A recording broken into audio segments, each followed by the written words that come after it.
You are looking live at Cleveland Stadium, where the Browns must fight the Vikings and a wind chill factor of 20 below zero to maintain their shot at a fifth straight playoff appearance. But they're going to need a big game from quarterback Bernie Kosar, who's been nursing that sore right elbow. Now, Minnesota's backfield star, Herschel Walker, is also ailing. He has a dislocated toe. But the Vikes are only one win away from clinching their first Central Division title since 1980.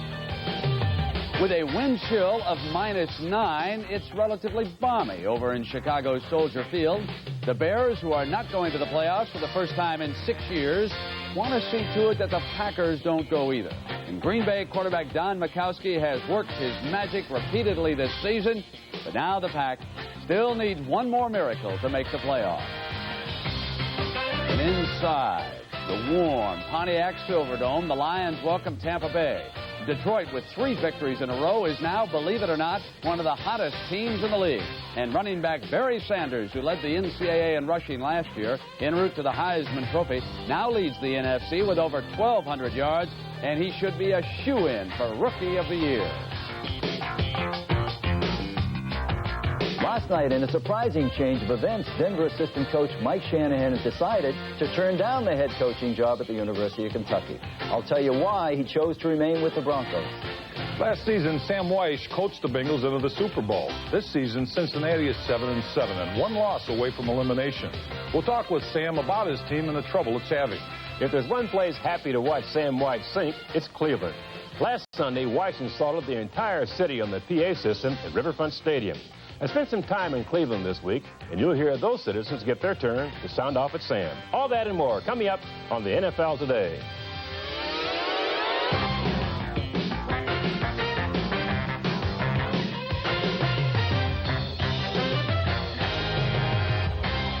Well, good afternoon, everybody. Welcome to Sunday number 15 here on the NFL Today. And, Irv, it looks like weather is going to be a huge factor today. Oh, big factor. You know, the Minnesota Vikings are only 1-5 outdoors this year, Brent. But this week, what they did, they worked outside Thursday, Friday, and Saturday. And Hassan Jones wound up suffering from frostbite on Thursday, so he missed Friday's practice. He's one of the leading receivers. He'll play today.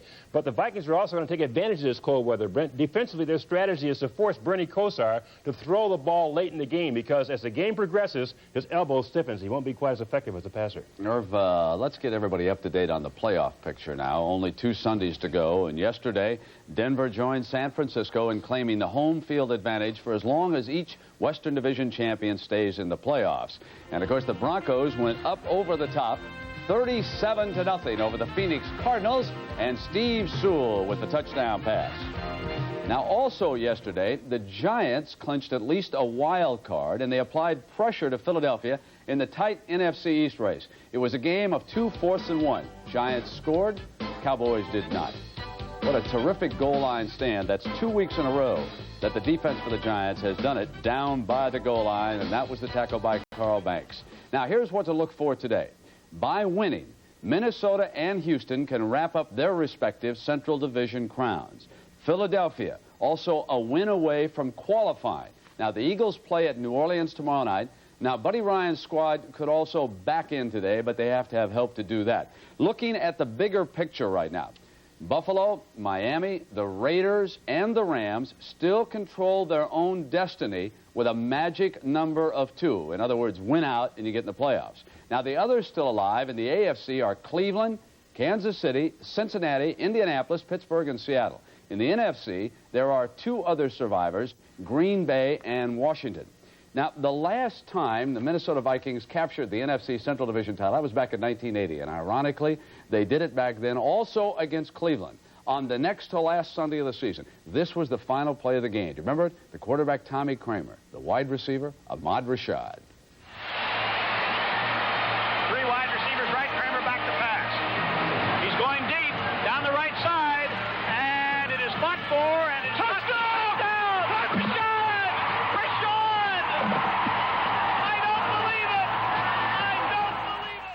So they'll try to do it again today. Irv, let's go live to... Look at that face. Now, do you remember that face on a very cold day in Cincinnati? Hey, Dan Fouts, how does the weather compare with that day you took the Chargers into Cincinnati? Well, it's real close, Brent, but I'm better prepared today. I got all kinds of clothes on. Let me ask you about Bernie Kosar, all the speculation about the elbow. I'm wondering if in this cold weather it isn't tougher on him, especially in the fourth quarter. Well, I believe it might be because the field will be frozen. And if he falls on it, it's going to be the problem. It's not a career-ending type of injury, though. It's just a bruised elbow. He's about 90% healthy. He's got a range of about 55 yards. The big problem today is going to be the wind. And as everybody knows, Bernie Kosar is not a real tight spiral type of thrower, so that could give him some problems as well.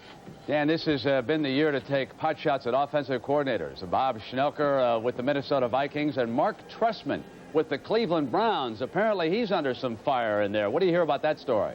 Well, it's kind of appropriate that we have a frozen field because Mark Trestman is on thin ice. But he will call the plays today. He has been under some heat, especially for those interceptions that Kosar threw last week against the Indianapolis Colts. All right, Dan, stay warm. You bet. Okay. Irvin, you spoke to Kosar this week. What about the speculation that his career was going to be over because of that elbow? No, it's not a career-threatening injury. As a matter of fact, he also has insurance, too, if he does have a career-ending injury, not only on the field, but off the field as well. If anything ever happens to Bernie Kosar, he's covered. All right, Irvin. Meantime, Cincinnati coach Sam Weish has been making headlines on and off the field. Today, the Bengals host Houston, and a loss would freeze the defending AFC champions out of the playoffs. Now, earlier, I spoke with Weish about a number of issues, starting with an update on the weather at Riverfront. Can you see my face when I exhale? That's how cold it is. I really don't know. It's going to be around 0, I think, and then with the wind chill factor, but it's supposed to get up into the teens or so. So if the wind's not blowing, it'll be okay. You know, Sam, the Super Bowl team a year ago, now you're on the verge of being eliminated from the playoffs. Your feeling about the importance of today's game? Well, this is it, Brent. We've got to win this ball game, and not only do we have to win this ball game, but we've got to win so decisively that on a short week, maybe Houston doesn't recover quite as well. And I don't mean hurting people, but I mean really having a physical football game because we got to hope next week that Cleveland can beat Houston as well. And one thing I know about Cleveland is they don't quit. So regardless of whether they're in it or out of it, they're going to be in for a battle next week as well.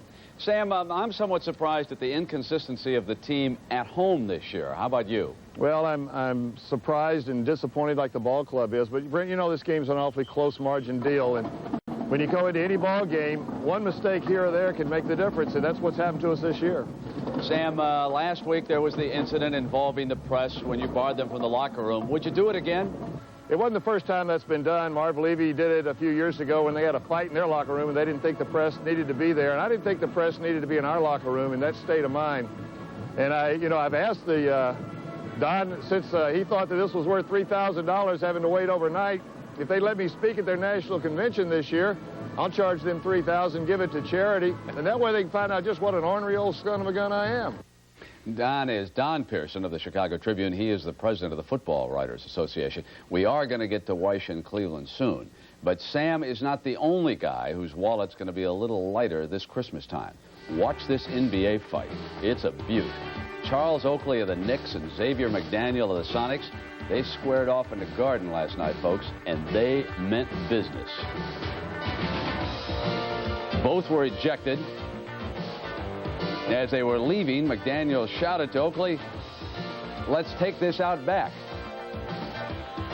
No word as to whether or not they did, but that's a heck of a lot better than Roberto Duran and Sugar Ray Leonard, I got to tell you. Looks like the National Hockey League. All right, now coming up, I mentioned Cleveland. We're going to hear what kind of things the city of Cleveland has to say about our buddy Sam Weish when the NFL Today continues live on CBS. The NFL Today is sponsored by Radio Shack, your Christmas electronics toyland. Napa, because there are no unimportant parts. And by BMW, the ultimate driving machine. Well, make no bones about it. The dog pound is positively rabid this afternoon, barking and backing up their beloved Browns in today's must-win game against the Vikes. But the problem, Irv, is that some of those dogs skipped obedience school, at least the ones who've been throwing the biscuits and the batteries on the field. That's right, Brent. But it's really unfortunate, too, because the behavior of those few fans has cast a negative light on all of Cleveland, at least in the eyes of Cincinnati coach Sam Weish. Cleveland, city of light, city of magic. I hope you weren't slamming the entire city, Sam, for Cleveland is in fact a great town with a refined and sophisticated population. If it's culture you want, it's culture you get. They're building the Rock and Roll Hall of Fame here. But in the meantime, drop in and visit the Polka Hall of Fame to see the Babe Ruth of American polka, Frank Yankovic. But this week, wherever I went in Cleveland, whether on land or sea, folks were furious with Sam Weish and the city of Cincinnati. I think it's great coming from a man who was in a town that gave baseball Pete Rose. It's a beautiful city, actually, but it's the Queen City, and we are the King City of Ohio. If you haven't come to Cleveland lately, you haven't been to Cleveland. Sam Weish is jealous he don't live in Cleveland. Meantime, back downstate, Weish was sticking to his guns. We're not like the reputation that they have in Cleveland Stadium. We are a blue chip city here. We don't do those kind of things. But in Cleveland, no explanation can reduce the sting of Weich's words. No excuse for that at all, none whatsoever. He doesn't know Brown, real Browns fans. But in their hearts, I suspect real Browns fans know Weish is right. It's okay to wear a mask and bark and yell at a game, but the throwing of objects that can injure people and disrupt play is totally out of bounds. There's always, a couple people kind of ruin it for the rest of us and give the whole town a bad name. I think you're only talking about 15 or 20 fans, and if I'm going to watch a game in Cleveland State, I want to watch it from the pound. Would you consider the Cleveland Browns a work of art? Oh, yeah, it's Beauty in Motion every Sunday afternoon down in Cleveland Stadium or on the TV screen. But recently, the Browns have looked anything but artful. They're winless in the last 4 games. Their star quarterback, Bernie Kosar, has an ailing elbow. The play calling of offensive coordinator Mark Trestman has been criticized. And running back Kevin Mack has served prison time on a drug conviction. In fact, it's been a dog of a year for all of Cleveland's teams. In April, the Cavaliers were upset and eliminated from the playoffs. And as for the Indians, well... And here's the ultimate irony. In order to win their division, the Browns need help from none other than Sam Weich's Cincinnati Bengals, who must knock off Houston today. We love Cincinnati, and we're rooting for them. And if they can help us out, we might even get them Christmas presents. If Cincinnati beats Houston, and then Cleveland beats Minnesota, what are you going to do to celebrate on the boat?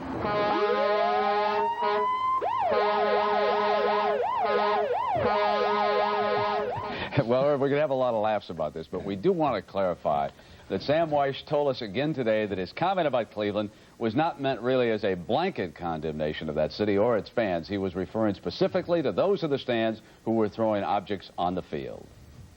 One thing we weren't going to have happen in Cincinnati is the bad PR that's created when you allow things to be thrown onto the field. I certainly didn't say anything against anybody in Cleveland. They've got some of the best fans in the country, support their team tremendously.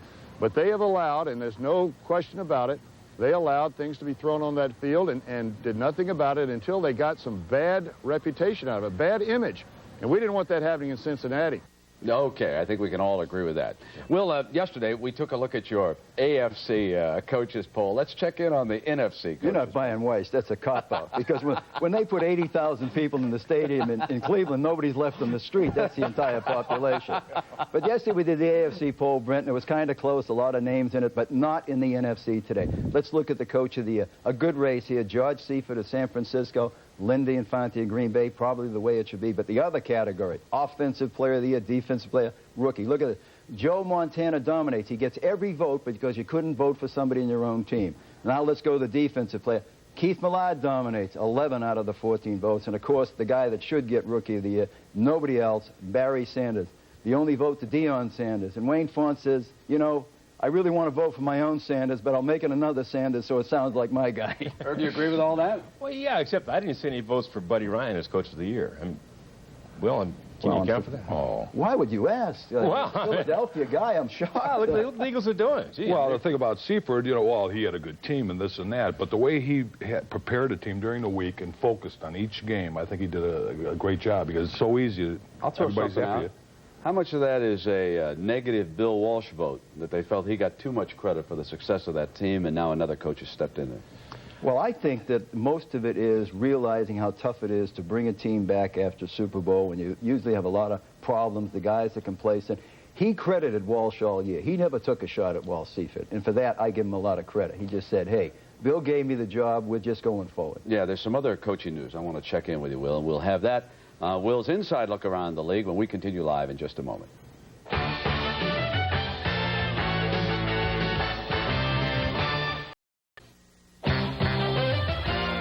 Some great careers are winding down these December days. Brown tight end Ozzie Newsome, he was honored just moments ago in Cleveland.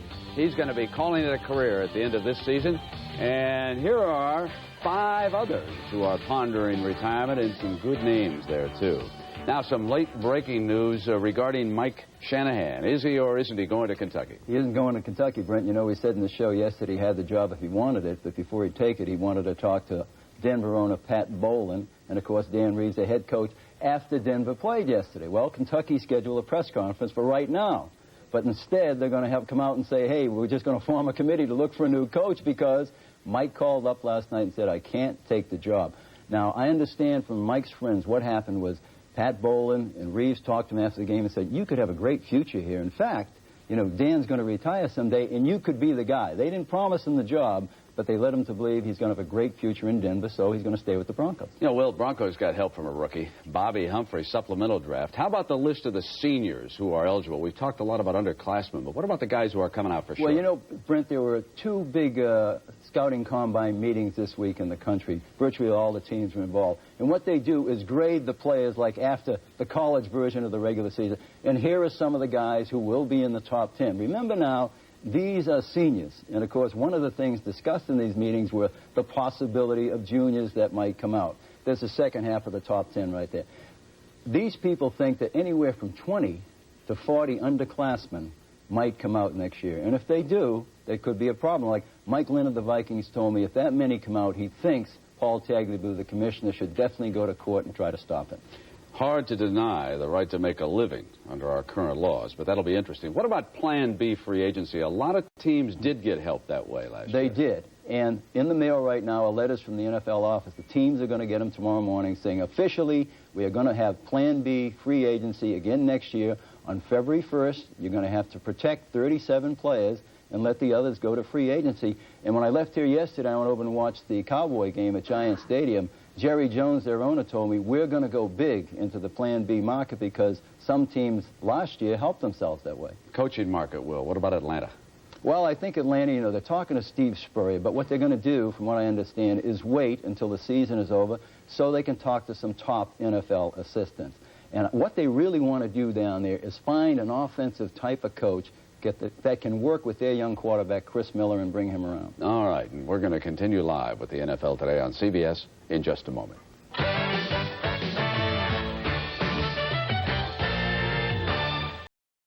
Well, it turns out that the Vikes are more than prepared for today's trip to the Dog Pound in Cleveland. In fact, as Dick found out, the Minnesota's killer defensive line should feel right at home. Keith Millard we talked to as a shepherd, a German shepherd, kind of like a guard dog, and he'll attack you on sight. Dolman as the Doberman pincher, because he is a vicious guy coming around that backside and slapping the ball out of the quarterback's hand. Noge is our pit bull. He'll hang on to you real tight. All that may be so, Floyd, but watch out. There's one Cleveland Kennel Club with designs on your dogs. This is how we handle stray dogs in the city of Cleveland. We snare them, we lock them up. Well, if they can catch us, so be it. But I think they better keep them real close to Bernie Kosar because that's probably where we're gonna be come Sunday. So it's barking time in Cleveland. Enjoy the game, everybody. We'll see you back here at halftime.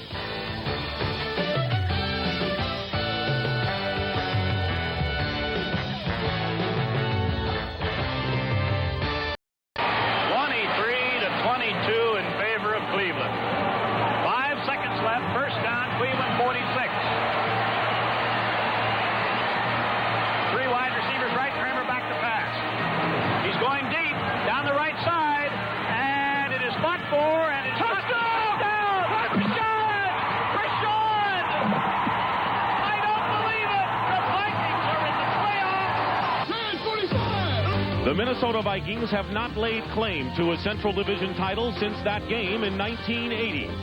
The cold, rugged look that the Vikings once fashioned has changed to a quicker, sleeker, and more explosive style. And now the streamlined Vikings are ready to leap into the 90s. A December winter storm has turned the NFL's oldest stadium into a frozen tundra. And now, in the house of slaughter, Webster that is, the Cleveland Browns must rise to the occasion and keep their playoff hopes alive.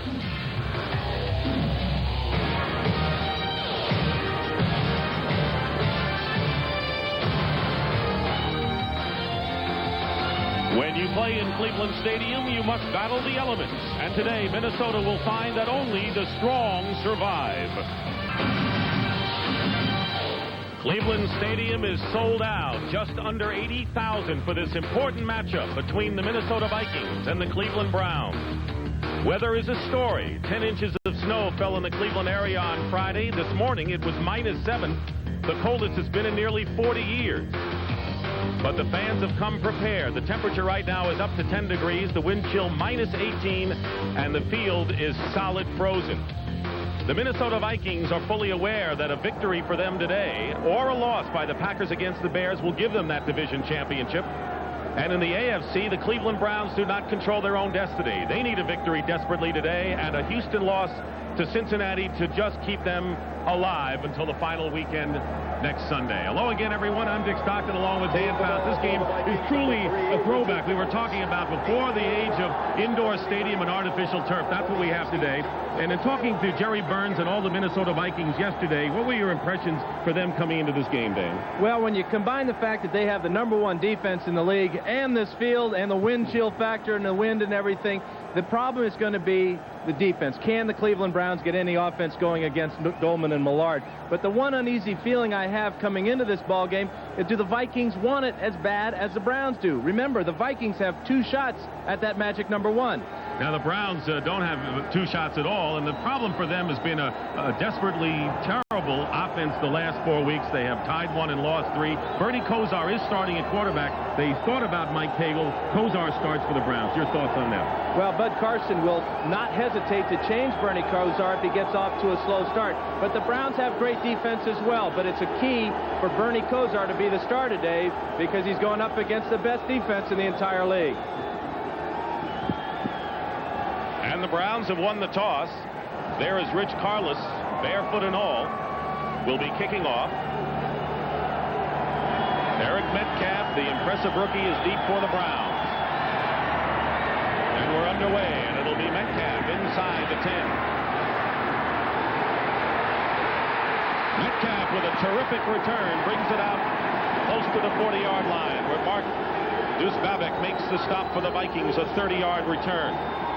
Bernie Kosar, who is second to Steve DeBerg of Kansas City in completion percentage in the AFC, leads the Browns. The offensive line: Paul Farron, Ted Banker, Greg Rakosi, Tony Jones, and Cody Risen. Ozzie Newsome is the tight end, playing his last home game. Metcalf and Tim Manoa in the backfield. Webster, Slaughter, and Reggie Langhorne, the wide receivers. It'll be 1st and 10. And carrying the ball is Barry Redden, who starts, and we'll see a lot of action at the tailback position. Keith Millard. An impressive front 4 for Minnesota: Al Noga, Henry Thomas, Millard, and Chris Dolman. The linebackers are Mike Merriweather, Scott Studwell, and Ray Berry. The secondary: Carl Lee and Reggie Rutland. Are the cornerbacks: Joey Browner and Travis Curtis, the safeties. It'll be 2nd down and 11 for the Browns. Metcalf in motion. Kosar to the air, hits Metcalf, and he ducks forward to the 43-yard line. Will bring up 3rd and about 5 or 6. Scott Studwell makes the tackle for the Vikings. I think we've seen already how the Browns want to use Eric Metcalf this afternoon, obviously returning kicks, but also as a pass receiver. They feel that if they can get him isolated outside against a strong safety like Joey Browner, that they like their chances. Eric Metcalf, who's having a terrific rookie year, the leading receiver of all rookie running backs in the league. Darrell Fullington is a nickel back. It's 3rd down and 5 for the Browns.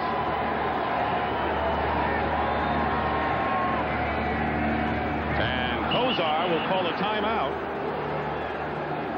He checked the defense, and the clock was running down. Yeah, he checked the defense and then checked the clock, saw that it only had 5 seconds on the play clock, and he was forced to call a timeout. Big part of the Browns' offense is Kozar reading defenses and then getting to the proper audible.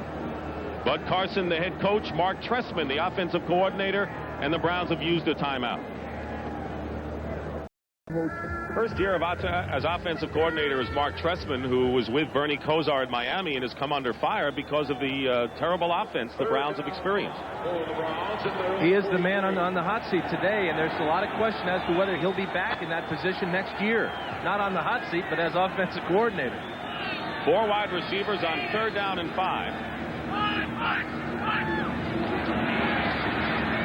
Kozar has protection, and his pass is incomplete. It was intended for Reggie Langhorne. And that will bring up 4th down, and the Browns will have to kick it away. Well, what we've seen so far is a couple of passes by the Browns, and the front 4 of the Vikings has not gotten anywhere near Bernie Kozar. Very tough to rush the passer on an icy field like we have today. Brian Wagner will kick. He's had 24 of his punts inside the opposition 20-yard line. That's Leo Lewis standing back to receive for the Vikings. Vikings are 1-1 on grass fields this year, winning at Tampa Bay and losing at Green Bay. Not sure you could classify this as a grass field today, though. Leo Lewis. It's hit. A 41-yard kick by Wagner. And so the Vikings will get their first opportunity with Wade Wilson, who has 7 touchdown passes and 12 interceptions. Yet the Vikings are in first place in the Central Division. The offensive line for Minnesota: Gary Zimmerman, Randall McDaniel, Kirk Loudermilk, Todd Kalis, and Tim Irwin. Steve Jordan, the tight end. Herschel Walker and Rick Fenny begin in the backfield. Anthony Carter and Hassan Jones, the wide receivers. We'll see Gustafson as another wide receiver, and Anderson as well. 1st and 10 on the 20-yard line.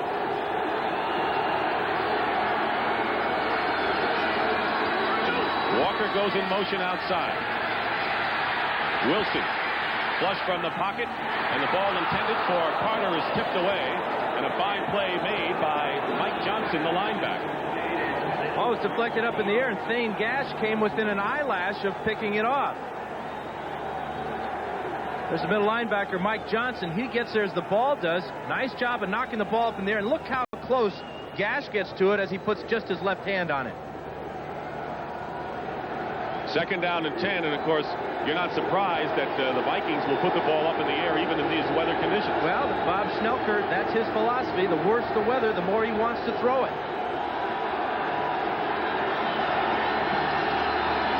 2nd down, Rick Fenny, coming off his best day as a pro, goes nowhere. Barely back to the line of scrimmage. Van Waiters makes the tackle. Here's the Browns defensive unit. Talk about the Vikings defense. The Browns, another tough defensive group. Al Baker, Carl Hairston, Michael Dean Perry, and Robert Banks, the front 4. Clay Matthews, Mike Johnson, Van Waiters moves into the linebacker spot. Frank Minifield and Mark Harper, who's in for Dixon at cornerback. Felix Wright and Thane Gash are the safeties. It'll be 3rd and 10.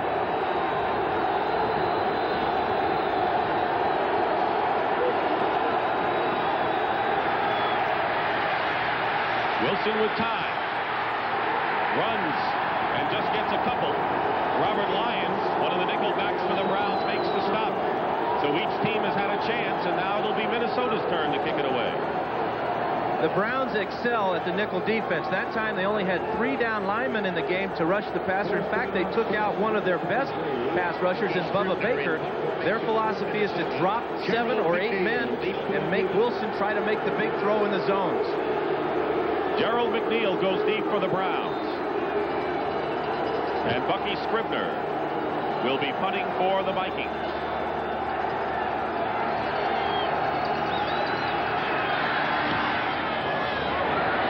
End-over-end kick, and the Browns are going to let it bounce.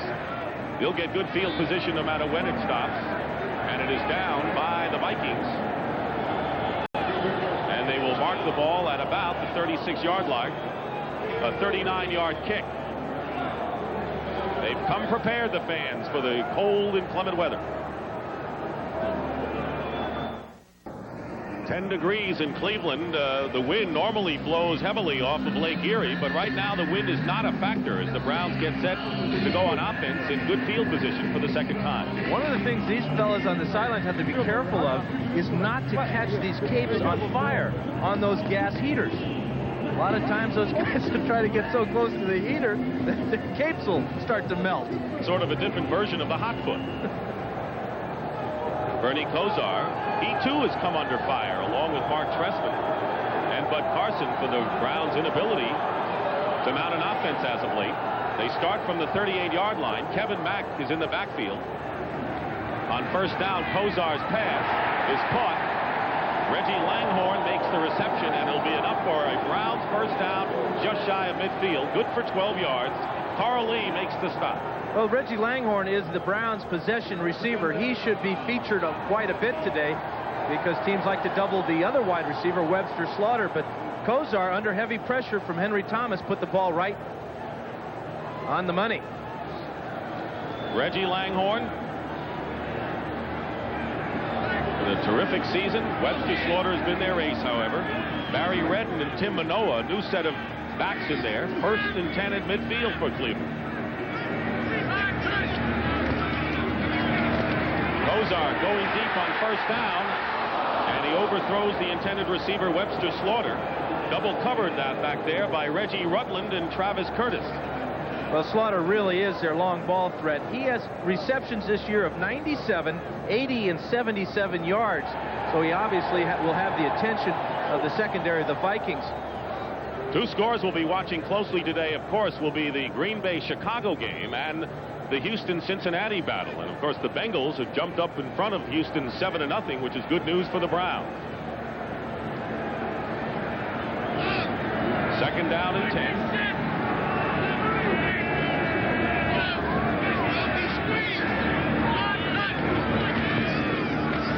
Kosar gets a rush that time, and Langhorne makes another reception. It'll be good for a 5-yard pickup. He was hit hard by Carl Lee, and that's the second catch for Langhorne. Langhorne comes in motion here across the backfield set, and Kosar goes to him all the way. Nice pick job by Ozzie Newsome, but look at the grab right in the hands, and then Carl Lee drives him down to this icy field. This field is as hard as concrete. Normally there are some soft spots, normally where the old baseball infield would be, but not today. He took the tarp off earlier to try to sand some of the yard lines. It is now 3rd down and 5. 4 wide receivers for the Browns. Kosar flips it out to Redden. Incomplete. And that'll bring up 4th down.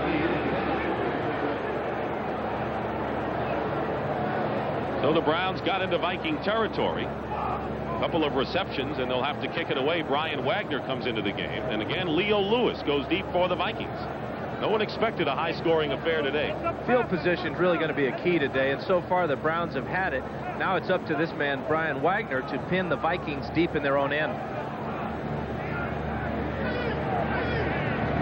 Leo Lewis, the Vikings practiced outdoors most of this past week. High snap. Fair catch called for by Lewis, and he's got it at the 12-yard line. So once again, the Browns have pinned the Vikings in as Minnesota goes on offense for the second time in a scoreless first quarter. Cincinnati 7, Houston nothing. No score here in Cleveland. We know about Bernie Kosar's elbow problems, but he also has a hand injury, and it's already bleeding early in this game, Dan. Noticed yesterday talking to him that he had this scab on his hand, and he has not been pressured that much, but when Henry Thomas got to him the one time, drove him to the ground and broke that scab, and he's bleeding. Wade Wilson brings out the Vikings from their 13-yard line. Operating from the I formation, the pitch to Herschel Walker, and his first carry of the game gets him nothing. Browns figure that Walker should be a big threat today. Michael Dean Perry makes the stop. But that's one thing the Browns want to do with Herschel Walker today, is try to surround him and then reduce his enthusiasm, in the words of strong safety Felix Wright. Now, I say, what do you mean reduce his enthusiasm? Well, we're just going to try and hit him with everything we got, make him start thinking about that bad foot, make him start thinking about the bad weather, and make him start thinking about how ineffective he's been the last couple of weeks. He's had a dislocated toe, didn't play last week, lost a yard, second down and 11, and the quick handoff that time to Rick Fenny. And again, the Browns stopped the run as they've had most of the season. Last couple of weeks, however, a couple of runners, Barry Sanders and Eric Dickerson, got big games, but normally the Browns snuff him out. Well, Big Daddy Carl Hairston, he's a veteran, and now what the Vikings want to do is they want to try and trap. You see the cross blocking in the middle there. Randall McDaniel came across, tried to knock Big Daddy away, but Hairston's seen so many traps in his day, there was nothing there for Fenny. Hanford Dixon did not start. He hasn't been into the game yet. Third down and 10 on the 13. Wade Wilson has time. Penalty marker down.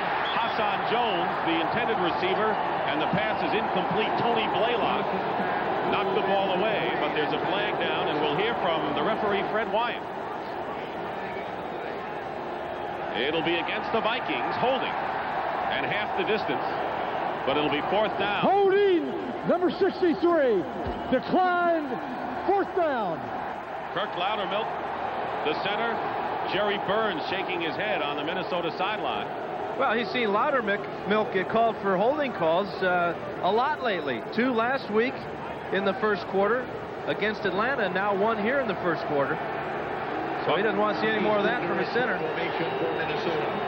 Bucky Scribner will be kicking from a yard in the end zone, keeping his hands as warm as he can. There's Gerald McNeil.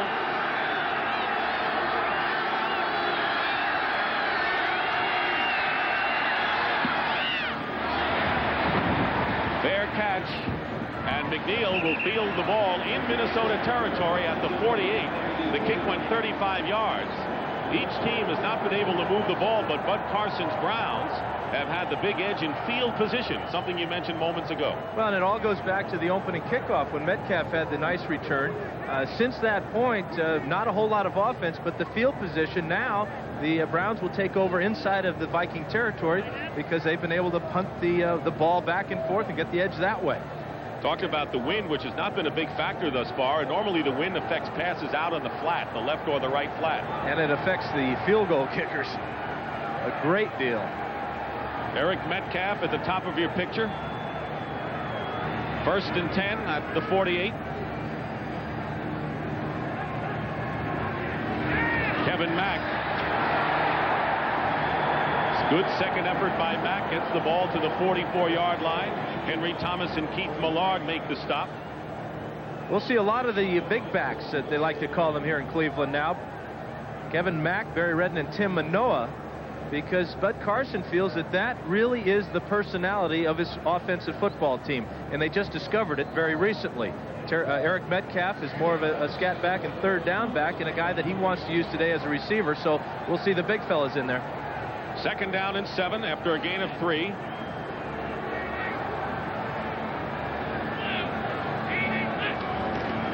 On the draw play, here's Kevin Mack.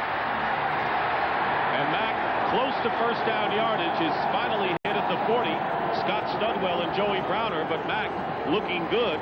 He had a key fumble last week against the Colts, but running hard here in the first quarter. Short by about a yard. Mack on the draw play here, and this is what he gives the Browns, the ability to break tackles and make extra yard after he gets contact. There's Henry Thomas with one hand, and look how he just bowls over Ray Berry and gets up close to the first down.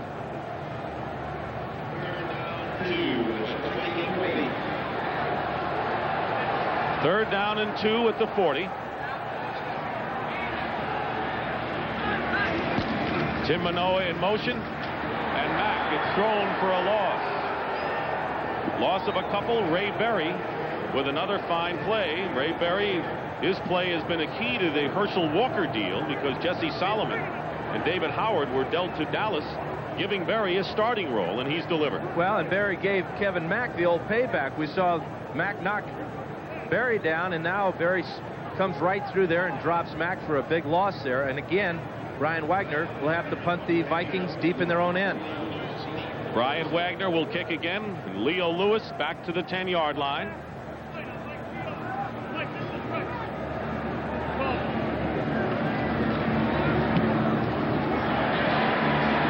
Fair catch for Lewis.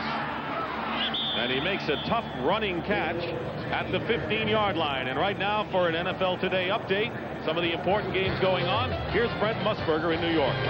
All right, Dick, the big one as far as Viking fans are concerned, and they're getting help.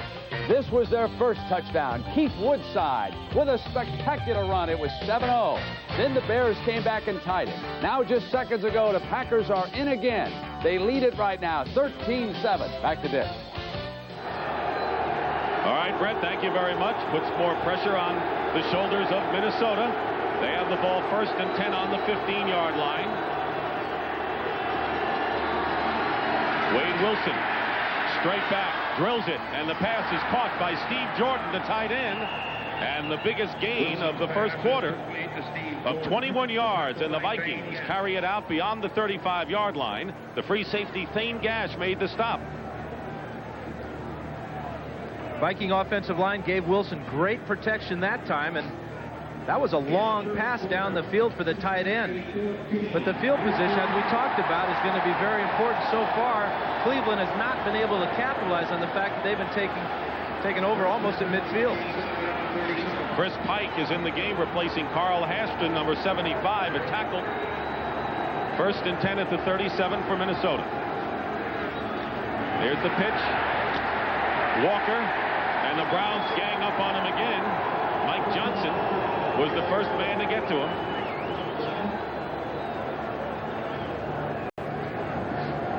This is one of the problems the Vikings have had all year with Herschel Walker, is the fact that he has not run the ball well laterally.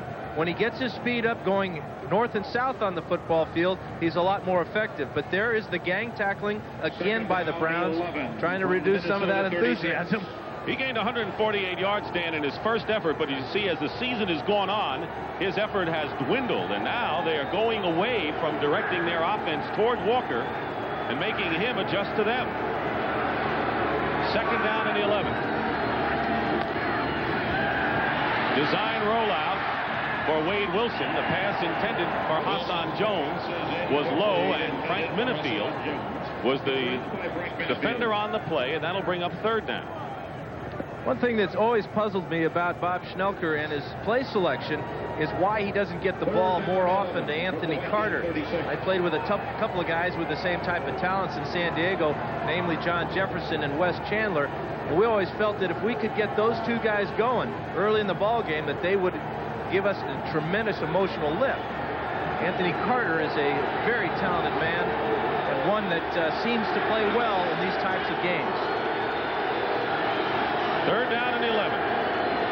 Alfred Anderson is the running back.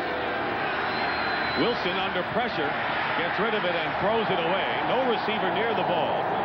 And that'll bring up 4th down. The Browns went to a 3-man defensive line and dropped back 8 on the long yardage situation. And so once again, we'll have a punt coming up, and it looks like Bucky Scribner and Brian Wagner will be the busiest guys out there today. A lot of disagreement on the sidelines. There's Wade Wilson talking to Bob Schnelker in the tan jacket. Also Tommy Kramer there. They're discussing that last play, and maybe a couple coming up. Scribner will kick. Gerald McNeil gets by one defender, brings it out again to the 36 or 7-yard line. Audrey McMillan makes the tackle, a 9-yard return, and there's a penalty marker down on our 2nd flag of the game. Now, if there's going to be a star on this field today, it's got to be a guy with the nickname of the Ice Cube. Gerald McNeil. He's got a lot of company, doesn't he? And a lot of ice cubes out there. Personal foul, number 60, face mask, 15 yards, 1st down. Mark Rodenhauser with a face mask penalty against the Vikings. So once again, the Cleveland Browns have had the luxury of great field position in this first quarter, but have not been able to take advantage of it. On a frigid Sunday in Cleveland, Cleveland Stadium sold out. Dick Stockton and Dan Fouts, as the Cleveland Browns, trying to survive, need a victory and some help if they are to win the division and get a wild card berth. Minnesota needing a victory to wrap up the Central Division in a scoreless game. We have had a punting duel thus far, but the field position has heavily favored the Browns, who will start from the Viking 49. We got a problem with one of the heaters on the sidelines, too. The mechanics are trying to get it fired up. The Browns are down to 2 heaters. Ricky Bolden replaces Ted Banker at left guard. First down for Bernie Kosar. The pass is batted down at the line of scrimmage. Incomplete. It was Henry Thomas. That'll bring up second down. The Vikings are depending on the pass rush against Kosar, who is not a mobile quarterback by any means. Well, you know, and Henry Thomas, he's really the fourth wheel in this group here.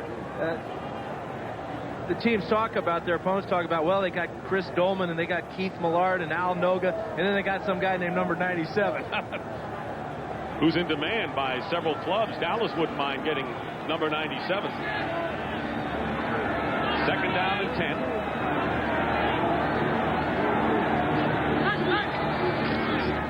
Kevin Mack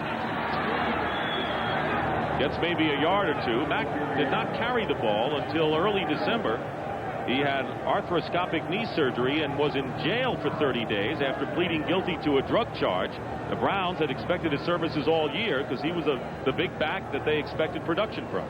Played with Kevin Mack in a Pro Bowl, and he is a talented young man.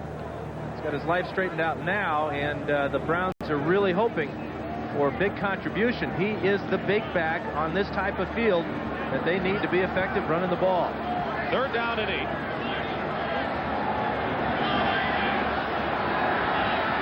Moving Keith Millard around on the defensive line for Minnesota. Kosar wings it, incomplete. Pass was low, intended for Reggie Langhorne.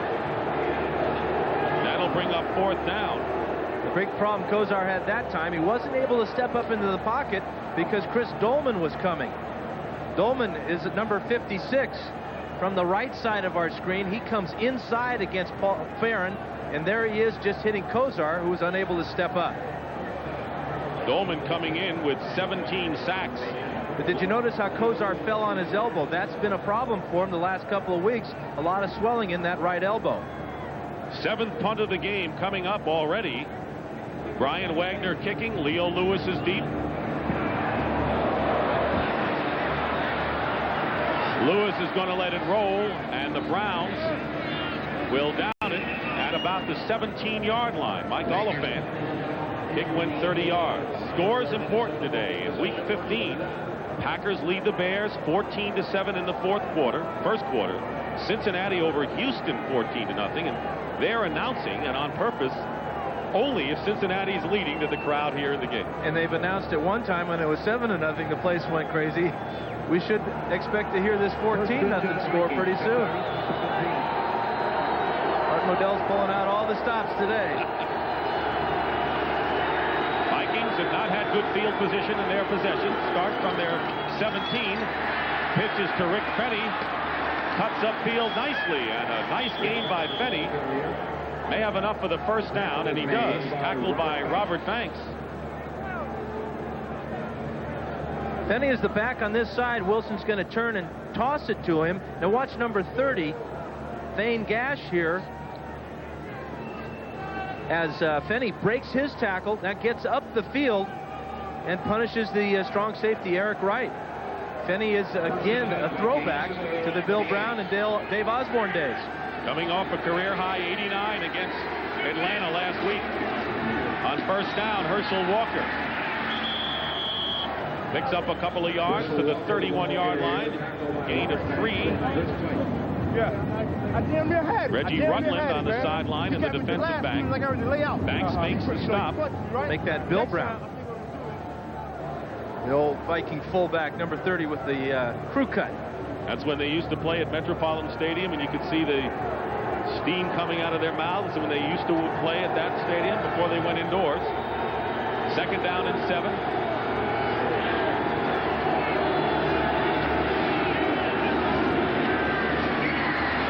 Here's Fenny. That's the kind of running attack the Vikings like to run, the traps, more than out of the eye. And that was Mike Johnson making the stop. So the Vikings keeping the ball effectively on the ground will have 3rd and short coming up at the 37-yard line. It was about 3 weeks ago that head coach Jerry Burns and his coordinator Bob Schnelker put their heads together and figured out, hey, listen, we got to get back to what we do best, and that's our offense. That's throwing the ball to these talented wide receivers and running traps and draws, and we'll just let Herschel catch up to us next season. 3rd and 1.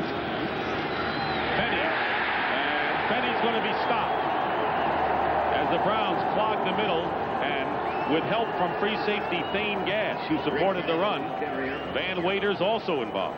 A real battle up front here between Tim Irwin, number 76, and number 60 of the Browns, Bubba Baker, and that's where they're running this ball. Great job, though, by Clay Matthews as he broke inside and kept Herschel Walker from putting a good block on him and was in on the tackle. Another all-pro play for Clay Matthews. They're going to measure.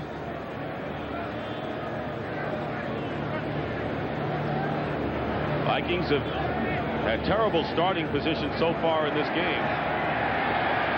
They're short by basically a yard, and that'll bring up 4th down, and enter Bucky Scribner for another kick.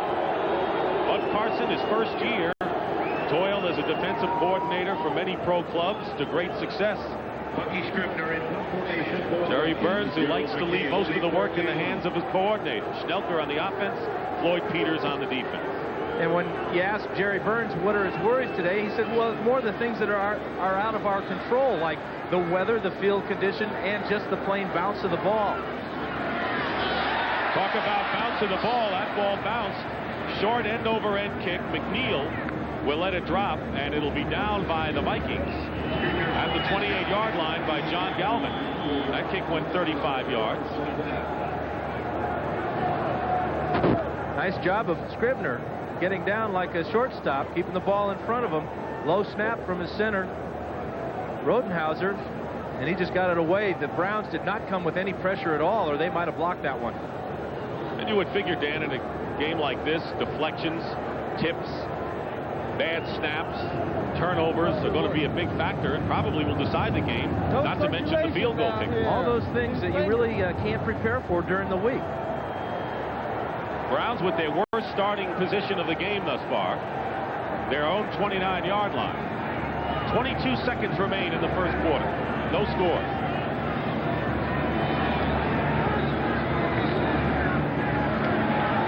Kevin Mack just beyond the 30. Scott Studwell and Chris Dolman combined to make the stop. Browns have averaged only 9 points a game in their last 4 contests. They were 7-3 at one point, riding high. They tied Kansas City here and then lost their last 3.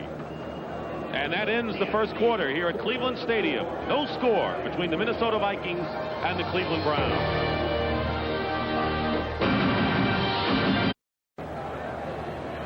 Welcome back to Cleveland Stadium. Well, there's a Viking getting his feet warm, but they already took a heater away, didn't they? Well, this is from the Cleveland sideline, so we've seen that the Browns have had the edge in field position, but the Vikings have got one more heater than the Browns do. That's a wacko heater. What a wacko day. At least the sun is out, and for some of the fans and the bleachers in the upper deck, they're getting a little sunshine for a while anyway. Start of the second quarter, 2nd down and 8, and an audible call at the line by Bernie Kosar.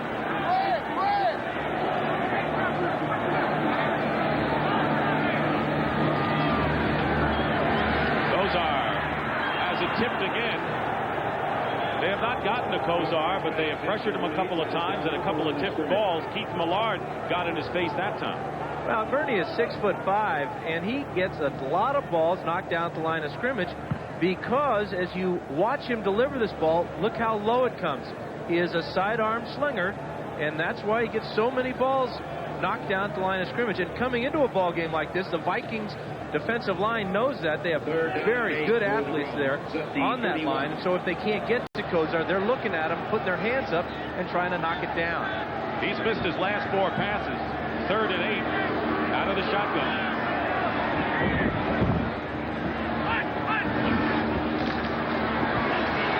Here comes Millard, and it's knocked away by Thomas.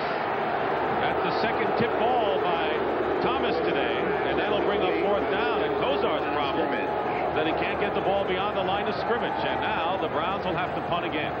Well, this is that old number 97 again. This is going to try and set up a screen by the Browns to Kevin Mack out to the left side. And there's Henry Thomas just coming up like a basketball player, blocking the pass. Millard coming in on a stunt. It's 4th down. Wagner in to kick again. Leo Lewis back deep for the Vikings.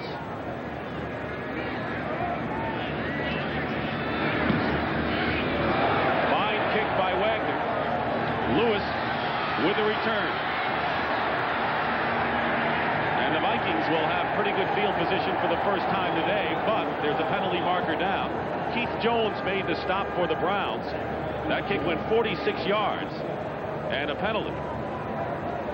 It's almost like you're waiting for the other shoe to drop in this kind of game. Illegal block in the back, number 26. First down. Andre McMillan, and this was really the block. It appeared was after Leo Lewis had gone by him. Number 26 for the Vikings there, blocking Oliphant right in the back, and that did spring Lewis, but now it all comes back to the 20. So cancel out what would have been decent field position for the Vikings, and timeout will return. Well, the Minnesota Vikings have a magic number of 1. They need a win or a Green Bay loss. The 49ers have clinched the home field. Giants clinched the playoff berth yesterday. Washington and Green Bay must win today. In the AFC, Denver has the home field all the way. Houston can clinch it today. 10 teams are alive for the 4 playoff berths. Now, for the scores that affect today's game, Chicago and Green Bay are tied in the second quarter. But look at this one. Cincinnati 21, Houston nothing. What about the Cleveland Browns? What an opportunity they have right now, Dan. Well, they really do, and they've played good football so far. It's been a battle of field position right now. They've got the Vikings backed up. Vikings start from their best starting position, and the first pass is tipped and caught by Steve Jordan, the tight end, and his second reception. He caught one in the first quarter for 21 yards. This is good for 15 yards and a first down for Minnesota. I think everybody in the league thinks that Minnesota has the most talented players on their football team, and this gives you an indication of the athletic ability of Steve Jordan, as Wade Wilson had no business trying to get that ball into him. Throws it over Mike Johnson's hands, and Jordan comes up with the big grab. Fumbled it out of bounds, still Minnesota ball. First down on the 35 of the Vikings. Wilson rolls out, and the pass intended again for Jordan, off his fingertips, incomplete. For an update, let's check in now with Brent Musburger in New York. Brent? All right, Dick, here's the touchdown pass by the Chicago Bears, and if the Bears win, Vikings are in regardless of what happens. Neil Anderson's got it in the end zone. Pretty catch, 21 yards, 14 all, back to Dick. Thanks, Brennan. A good point by you, Dan. The fact that Minnesota really has 4 shots. They win either today or next week, or Green Bay could lose today or next week, and they're in. And the Browns PA announcer ought to announce that score so the Vikings hear it and maybe relax a little bit. That's right. 2nd and 10. Wilson. Pass intended for Hassan Jones and covered well by Mark Harper. That'll bring up 3rd down. Harper, who's been an outstanding nickel defensive back for the Browns, starting in place of Hanford Dixon. But this is a good matchup for the Vikings because Hassan Jones is a 6-footer, whereas Mark Harper is only 5'9". This ball is very catchable, goes right through Jones's hands, but look for the Vikings to try to take advantage of that height edge that they have at wide receiver. 6 defensive backs for Cleveland on 3rd and 10. Hand off to Herschel Walker. And And Walker is going to fight his way out close to first down yardage, and he may have it just at the 46-yard line. Clay Matthews makes the stop on a fine call by Wade Wilson on 3rd and long. Very, very difficult to pick up 10 yards on a draw play, but Herschel showed you his type of strength by breaking through those tackles and getting the first down. Playing on that bad foot. He's got a steel insole that he wears not only in his football shoe, but in his street shoes as well. Number 33 next to Walker is Jesse Clark, who knows what it's like to play in this kind of weather with Green Bay. Dropped by the Cardinals, a free agent pickup. On the draw play, Walker. And Van Waiters knocks him back, loose ball. And it's still Minnesota's possession.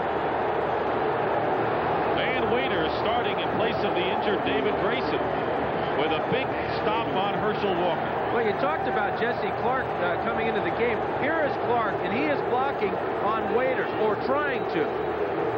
Watch Waiters avoid the block and make the tackle, and then pop the ball loose. This is close to being a fumble. That is a fumble. But the whistle must have blown when Walker's forward progress was stopped.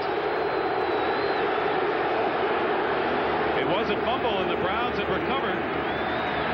There's the whistle, and Wilson getting away from a rush. Penalty marker down. Trying to get away desperately, incomplete. Closest receiver was Herschel Walker. And great pressure by Michael Dean Perry, who's been an outstanding pass rusher. And the Vikings are called for holding. They'll take this. The Browns will accept this penalty and bring up a second and about 20. Second and 19. A lot of pressure. Bob Schnelker's history in the Vikings, whenever they've had 2nd and 3rd and long, are not afraid to go deep in those situations. At least that's what tendencies say, and that's what the Cleveland Browns are anticipating, that this very next play, Schnelker will put it up deep, and probably to Anthony Carter. Holding number 63. Second down. Again, another penalty on Kirk Loudermilk, the Vikings center. It's like our official Fred Wyant has just about every piece of clothing he can put on. You know, you get to the ball game early on days like this because they have all the extra equipment, not only for the players but the officials as well, out on a table, and it's like a rummage sale. The guys are grabbing everything they possibly can. The guys that come late are out of luck. Do you kind of think that every time you come to the state of Ohio it's going to be frigid? I love Ohio. Second down and 19.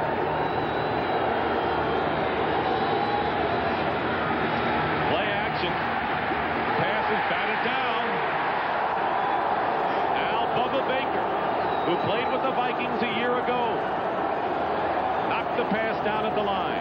He's the man that said that the Browns are desperate and very irritable, especially himself. He wants to show the Vikings, who he played for last year, that he still has it.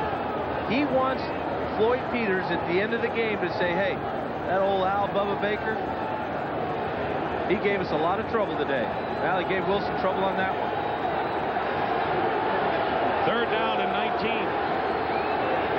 Browns practically in a prevent defense. Herschel Walker. Walker is stopped after a gain of a couple by Frank Minifield, and that'll bring up 4th down. You mentioned at the top, Minnesota's defense could be key today for them, but the Browns' defense has been equal to the task. Well, they're a very proud group, and especially in the nickel situations. In the last 3 weeks, they've had almost 100 plays in that type of situation. So that's what their plan is to force the Vikings to bring in extra receivers. But right now, the Vikings are having trouble getting an extra man on the line of scrimmage for the punt. Here comes the 11th man. David Huffman. Bucky Scribner will kick again. Gerald McNeil is deep. 10th punt of the game. McNeil loses his footing. And no one's going to take any chances today to try to field a kick like that. You know, Huffman was late coming out. Maybe his parka was frozen shut. He just made it. Rebate Celebrate Christmas weekend on CBS Sports. A winter sports special features 2 major international events, the World Junior Figure Skating Championships and Olympic Superstars of Tomorrow give the U.S. an early glimpse of their dazzling talent. And then the NBA on CBS. The improved Cleveland Cavaliers take a Christmas Day journey to Atlanta to battle Dominique Wilkins and the Hawks. Christmas Day on CBS. 1st and 10 on the 30-yard line for the Browns. Kozar's pass tipped by Studwell, incomplete. But a few moments ago, Rick Fenny, the big back, and there's another Viking on the field. Fenny was taken off the field for x-rays. We don't know what they are x-raying, and Joey Browner is the injured Viking on the field right now, and he hasn't been 100%. Well, he came into the game with a bad rib problem, and he landed on this frozen field on his back, and that's where the problem is. It's a rib cartilage type of problem just below the ribs, and you can see he's in a lot of pain. 2nd down and 10 from the Browns 30. He majors in pain, but it's usually dishing it out. This play was almost an interception.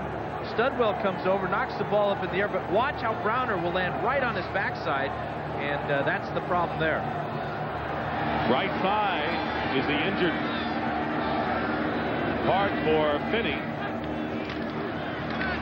Metcalf on 2nd and 10 tries to turn the corner to little success. Al Noga and Keith Millard make the stop. By the way, Darrell Fullington has replaced Joey Browner as strong safety, and the first carry of the game for an impressive rookie, Eric Metcalf. Well, Metcalf's problem on a day like today is that he's a little light in the rear pockets. He's not the type of guy that's going to break a lot of tackles for you.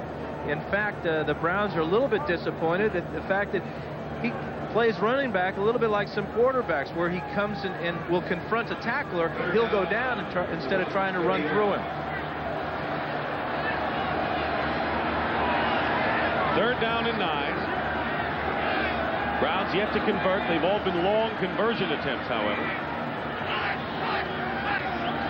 Brian Brennan in the game as another wide receiver. Kozar's pass is complete to Eric Metcalf out of the backfield, and it'll be a Cleveland 1st down, a gain of 10. Good ad-libbing by Kozar.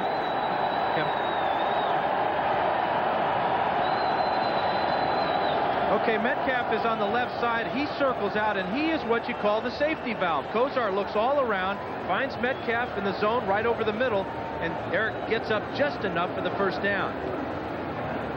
Leads all rookie running backs coming into the game with 50 receptions.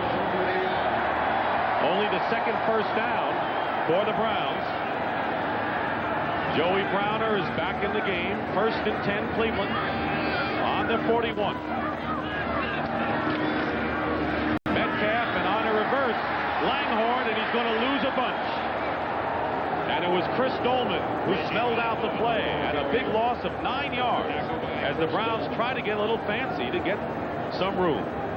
This is a good play, though. I mean, a good call at least, but you're trying to beat one of the best athletes on the defensive line in the history of the NFL.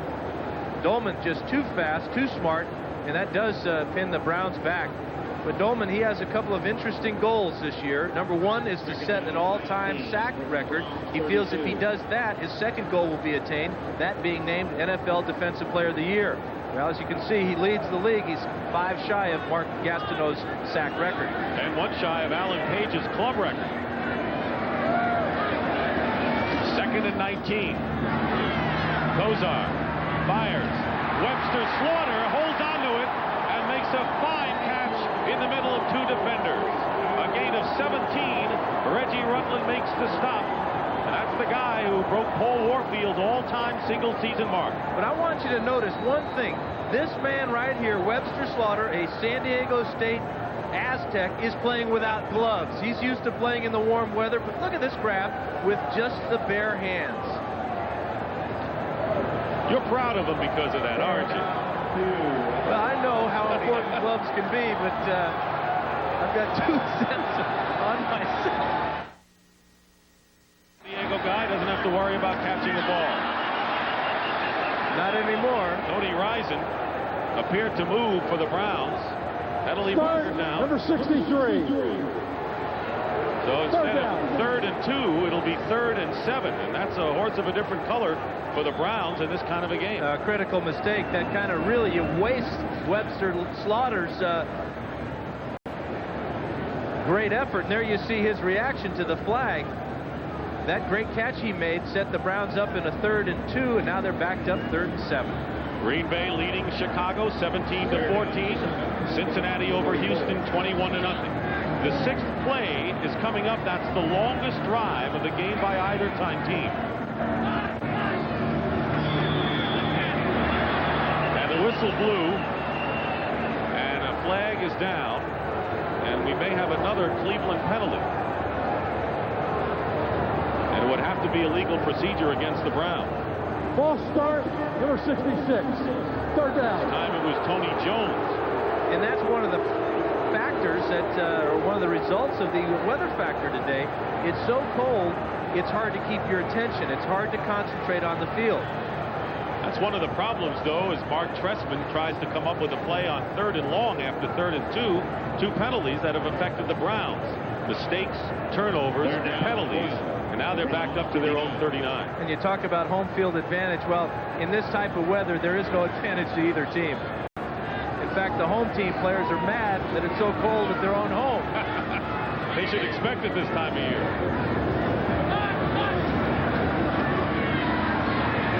Kozar has plenty of time, and his pass is caught for the 1st down by Brian Brennan. 16-yard gain for Brennan, who is questionable with a foot injury, did not practice all week. But he is Bernie Kozar's favorite possession receiver, number 86. On the deep come-in route, and Kozar got all day to throw this ball. He throws it perfectly into the zone, just enough, again, for the 1st down. But Brennan came in with a plantar fascia problem. That's the tendon on the bottom of the foot, and when it gets stretched out, it's very painful, almost as if you have a razor blade stuck to the bottom of your foot. 1st down on the 45 of Minnesota. Scoreless game, 6.5 remaining in the 1st half. Eric Metcalf trying to make something out of very little, picks up a couple of yards. Let's get a scoring update now from Brent Musburger in New York. Brent, what do you have? Well, Dick, here's a 3rd down play that did not pick up a 1st down. Because of penalties, it was 3rd and a bunch for the Packers. Mikowski with a spectacular scramble, but he is just short of the 1st down, and that led to the Packer field goal. 17-14 Green Bay right now. Back to Dick. All right, Brent. Dick Stockton here with Dan Fouts at Cleveland Stadium. 2nd down. In a frozen day. Temperatures are in the teens right now. No score with that much time remaining in the 1st half. The Browns have a 2nd and 7 on the 42. Metcalf to the top of your picture. Kozar looking the other way. Fires and throws it away. Webster Slaughter was downfield, covered by Reggie Rutland. Kozar had missed 6 straight passes before hitting 3 in a row prior to that incompletion. And that last incompletion was a real heady play because he was about to get sacked and saw that Slaughter was down the field, could throw it in Slaughter's direction and not get called for intentional grounding. We have not had any sacks in the game, nor have we had any turnovers, but we've had a lot of tip balls at the line of scrimmage. Yeah, we've had 4 for Minnesota, and Cleveland has knocked down 1 of Wade Wilson's tosses, so maybe we should be keeping track of batted balls instead of sacks today. We will. All right. 3rd down and 7 on the Minnesota 42. Pressure up the middle by Thomas on Kozar, forced to get rid of it, and Langhorne makes the reception. It'll be a Cleveland 1st down. Carl Lee on the stop. We're seeing some outstanding catches in this cold weather today. We're also seeing a quarterback that is not going to give in to this weather or give in to the pressure of the Minnesota Vikings. Kozar is not your Fran Tarkington out there running around. The most ungangly looking fella playing quarterback probably since I played. Oh, come on. Deepest penetration in the 10th play of the drive coming up. No one ever called you ungangly, that's for sure. Or ungainly.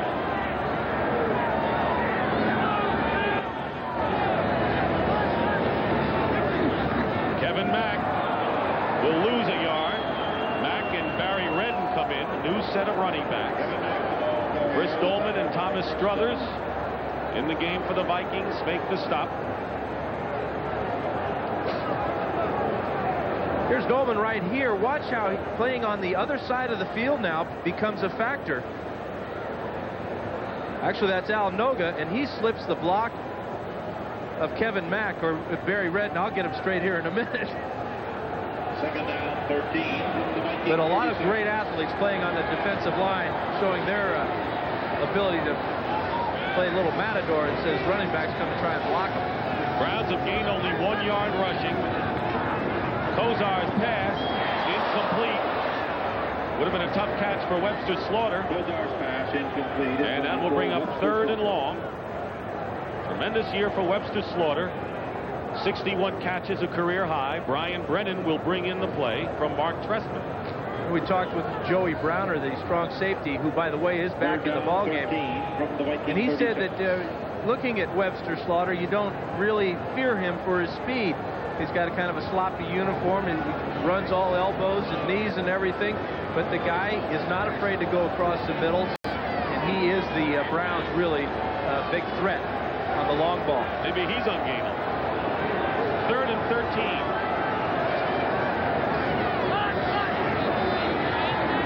Safety blitz. Kozar delivers the ball and it's caught. Back to the original line of scrimmage by Brian Brennan, but Joey Browner came storming in on Kozar. Just make sure he's all right for good measure. Joey Browner's number 47, and he comes clean from the left side of the screen. Mack trying to get over there, but he delivers a blow to Kozar.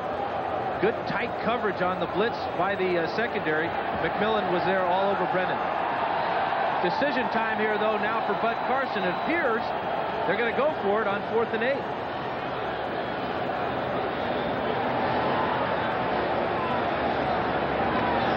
So they realize they can't get anything with a field goal.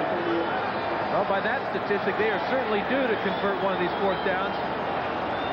And the Browns are going to use another timeout. It'll be their 2nd of this first half. And not a bad time for it with 3:06 remaining. Trying to keep the drive going.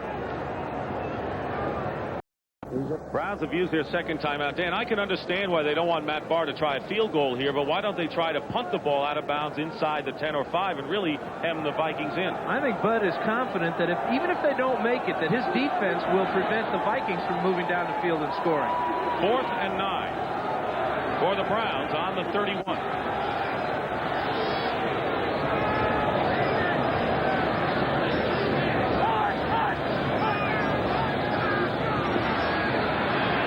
Kozar's pass up the middle, intended for Slaughter, incomplete.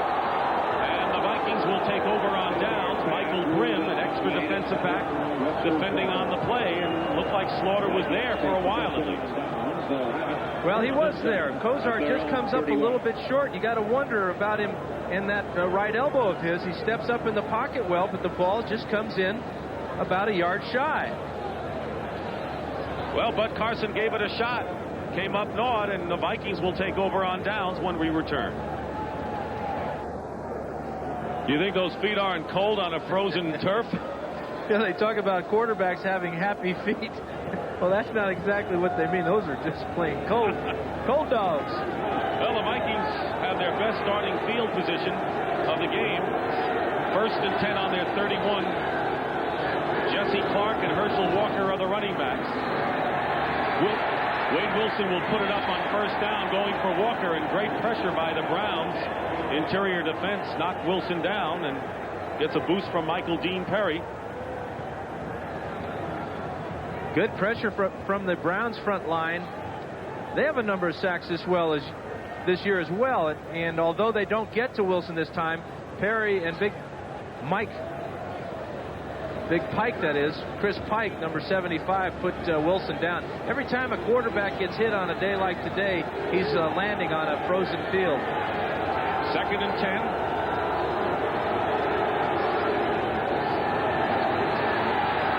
Wilson completes the pass to the 35 to Jordan, the tight end. Van Waiters makes the stop. That'll bring up 3rd down. want to remind you, at the conclusion of today's game, we will select a player of the game from each team who will be candidates for the National Miller Lite Player of the Week honor. And we get back to Bud Carson's decision to go for it on 4th down. The other factor that had to enter into that decision was the fact that, hey, we're coming to the end of the first half. We're under 3 minutes, and that's a lot, not a lot of time to go a long way on a bad day. 3rd down and 6, getting close to the 2-minute mark. Wilson's pass up the middle, incomplete. Leo Lewis was the intended receiver, and Mark Harper was defending. And that'll bring up 4th down. It's the game in which, when I said earlier, waiting for the other shoe to drop, waiting for the big break that will give someone an advantage, and someone has not had anything close to an advantage in this game. But special teams may be the factor, and again, the more times you punt the ball, it's tough for the punting team, but it's also tough for the return team.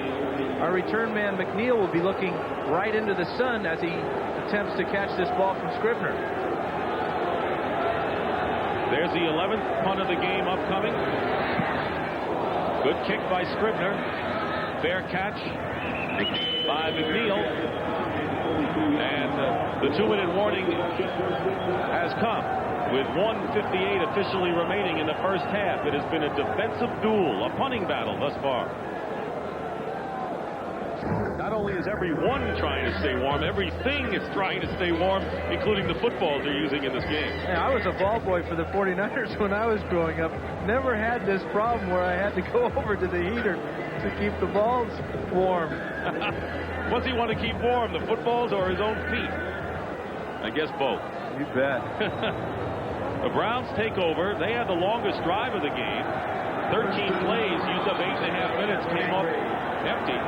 And now Cleveland will start from their 33 with 1:58 remaining in the first half.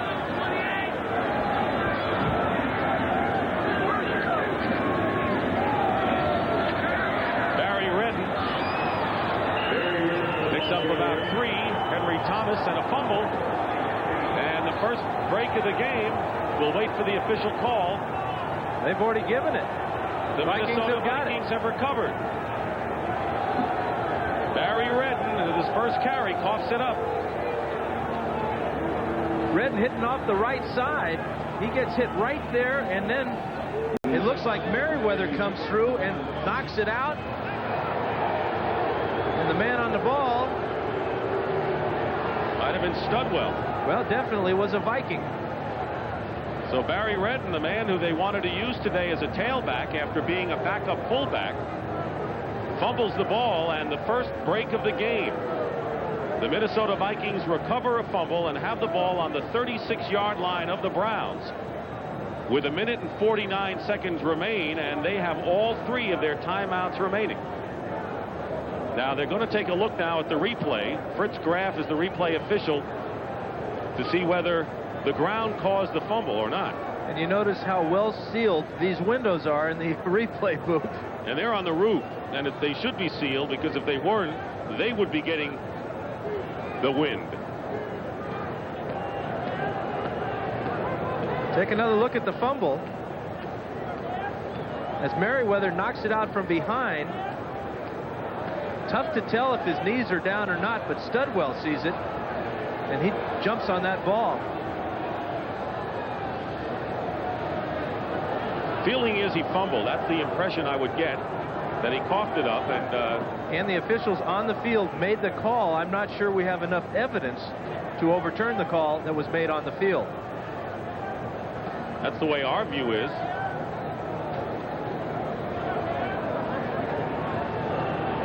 We've had a 30-second delay for this replay look.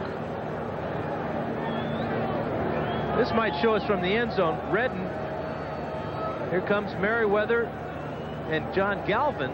There's the ball, but it's still very difficult to tell if he was down before it popped loose. This is what we saw originally. Here it comes. First down. And the play will stand. And because of the fumble, the Vikings find a gift a week before Christmas, and for the first time today, they are in Browns territory. All timeouts remaining. They've got 3. First and 10 on the 36. Can the Vikings take advantage of this turnover. Pitches to Herschel Walker. Goes outside, and the Browns stop him. Eddie Johnson, who's normally a good short yardage backup linebacker, was there to make the tackle. Schnelker's play calling has kind of gone away from the pass, and that's kind of opposite of what he told us as far as his basic philosophy. He feels that the defense is at a disadvantage on the pass rush as well in the secondary. His receivers know where they're going. The defense has to react to their moves. Jesse Clark is in the game in the backfield. Lewis in motion on 2nd and 11. Pass is batted in the air. Incomplete as the Browns try for the interception. Van Waiters almost grabbed it. Michael Dean Perry, however, got his hands on the ball. It'll bring up 3rd and 11. Time remaining is 1:07. Vikings have not used any timeouts.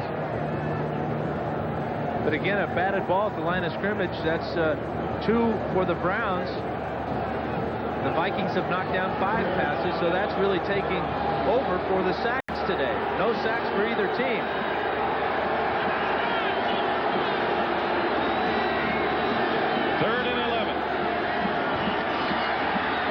Wilson gets time, and his pass is tipped and nearly picked off.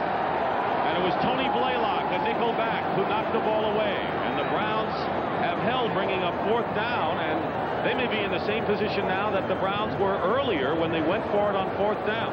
Well, Wilson again gets away with one here because this should have been intercepted by Blaylock. A couple of bad decisions on Wilson's part here, and if Blaylock doesn't lose his footing, he comes up with that interception and may have gone all the way for the touchdown. Jim Gustafson was the intended receiver, so on 4th and 11, just as the Browns did a few moments ago, they went for it on 4th down instead of kicking.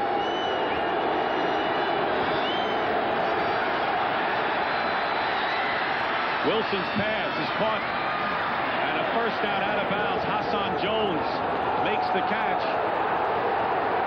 Now the Browns are arguing that he was knocked out of bounds before he hit the sticks. Vikings say it's a 1st down. The spot will tell it all.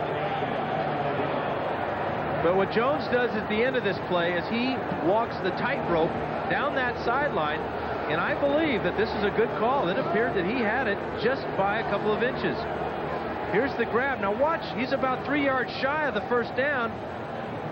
Blaylock comes through and misses, but that left foot was enough for the 1st down. It is a 1st down for Minnesota with 54 seconds to go, and maybe more important, they are in field goal range now to try to break this scoreless tie.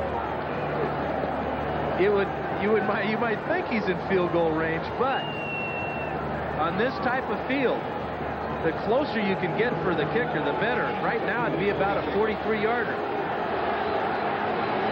1st down on the 27 of Cleveland.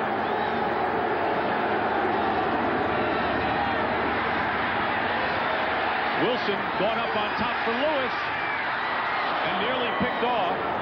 Thane Gash, the free safety, as Wilson went to Lewis, who was double covered by bigger defensive backs. Lewis, a short receiver. Well, he is double covered there, but watch how he breaks on the ball, gets his right hand on it, knocks it up in the air and just out of his own grasp. But again, I wonder why Schnelker and the Vikings and Wade Wilson haven't thrown any passes to Anthony Carter yet. Rich Carlos getting set in case he's called upon. He is 6 for 8, by the way, outdoors in field goal attempts this season. 2nd and 10 at the 26.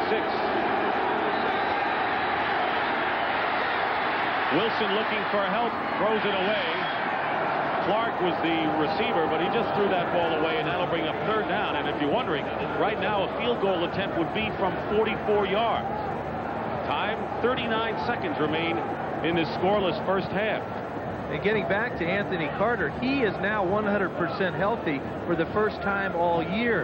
In fact, the last couple of weeks, he's been running around, practicing every day, and feeling like he wants to contribute. Had a nice game last week against Atlanta. Big game against the Bears, but he has been missing in action so far today. He's defended by Frank Minifield. 3rd down and 10.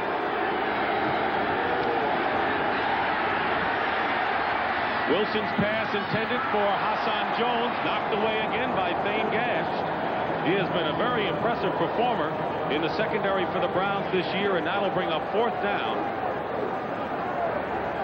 A day like today, these defensive backs, they're not concerned with intercepting passes. They're more concerned with knocking them down. If they had better hands, they'd probably be playing wide receiver to begin with. A day like today, they'd be very happy to just keep their man from catching the ball. You're wondering about the barefoot kicker in this weather. Carlos says, who kicked in Denver, by the way, he says, I don't mind. I come on and kick once. I have adrenaline flowing. Doesn't bother me. And then I run to the sideline. 44-yard attempt by Carlos. And the kick is good with 27 seconds remaining. Jerry Burns with a quick clap as the Minnesota Vikings take advantage of a Browns turnover. The kicker, very important for your holder, Bucky Scribner in this case, to grab the ball, obviously, but spin it so that the laces are away from him. Look at the great timing there.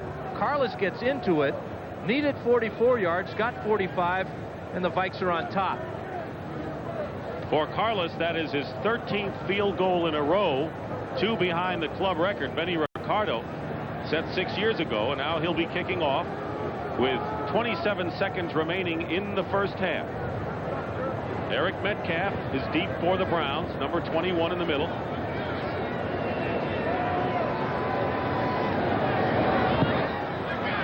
Then they kick it on the ground. Browns trying to hold on as a loose ball. And the Vikings have recovered another kick. Both officials now signal that it's Minnesota ball with 24 seconds to go on a smart short kick by Rich Carlos, and another turnover here.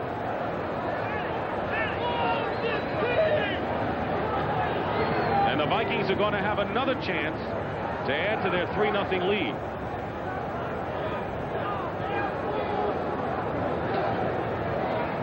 Carlos on the intentional grounder there. Barry Redden can't quite come up with it. The ball is now on the ground. See who the first man on top of it is. There's a Brown must have gone right over the top of it. Remember, that ball is cold and frozen. Mark Dusbevek, I think, is the guy who recovered it. That's who it is. Well, at least he's got it now. And for Redden, who fumbled just moments ago, leading to Carlos's field goal, it's Redden who muffs the kickoff. So 2 turnovers by Redden, as it turns out, gives the Vikings another opportunity. They're on the Brown 40, 1st and 10. They still have all of their timeouts, but time running out. Wade Wilson dumps it off to Jesse Clark. And Clark gets ahead of steam inside the 30, and the Vikings will use a timeout here. A gain of 12. Clay Matthews made the tackle on Clark. First timeout by Minnesota, trying to get at least in field goal range for another 3-point attempt with 16 seconds remaining. And if we go by what Carlos just accomplished with that 44-yarder, the Vikings need about 5 more yards to get him within that range. But that face there, that face to me says wind chill factor. I thought you were going to say it's the map of Ireland. Barry Redden with a couple of miscues here in the waning moments of the first half, giving the Vikings a lead and another opportunity here. They have 2 timeouts left. Ball is on the 28 of the Browns. It was almost as if Carlos had a string on that ball. When he kicked it, it went down there, teased Redden a little bit, and he yanked it back, and the Vikings came up with the recovery. Wide receivers to the top.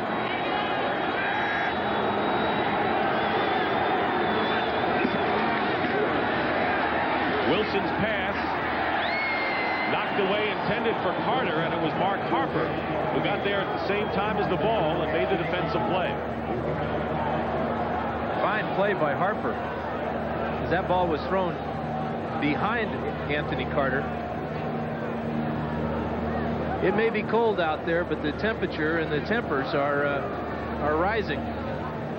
You know, just a second ago, Bubba Baker and Randall McDaniel banged helmets there. Of course, Baker will do a lot of talking out there, talking with his former mates.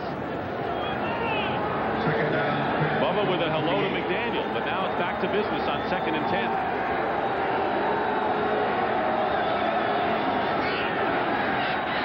Wilson going up on top again, and the pass nearly picked off. Again intended for Carter, and Tony Blaylock had position on it and is trying to appeal to the officials that Carter might have interfered with him. Well, the Vikings are trying to get the ball to Anthony Carter, but 2 plays in a row, this one by Blaylock, one before by Harper, have kept him shut out so far. You just can't cover a man any better than that. The ball was again underthrown, and that'll bring up a long field goal for Rich Carlos. 45 yards, one more than the successful field goal a moments ago. Scribner will hold. Chris Foote is the center with 5 seconds to go in the first half. And this kick is no good. Off to the left again as time runs out. So the Browns avoid the second turnover, and now a penalty marker is down, and the officials are going to wave the Browns back on the field. They're on their way off. And they'll have to come back. Absolutely. It's against the Browns. Somebody must have been in the neutral zone there. Browns are going in the dugout, but it's going to be a brief warming period for them. They'll have to come back. And this is really where the Browns pick up speed, is when they hit this dugout steps. They're going into the locker room. That's going to be a tough sale. Try to get, hey boys, we got one more play. Right. I'm not on the field goal block team. They're doing everything for Carlos. He says, I don't need it. I got the hot foot. So Carlos is going to get another opportunity, and they're going to mark the penalty off. And that kick was just short by about a yard, so this would definitely put him within his range for today. Offside, number 31, third down. Frank Minifield was offside, and doesn't it speak volumes for the kind of problems the Browns have been having lately? A couple of turnovers, and now it looked like Carlos had missed a penalty, and now a 40-yard attempt upcoming. Last play of the half. And this kick is long enough, but it's off to the right. So Carlos had 2 chances and missed them both. But the Vikings will have to be content with a 3-0 lead at halftime, knowing they have 30 more minutes to hold a lead and clinch a division title.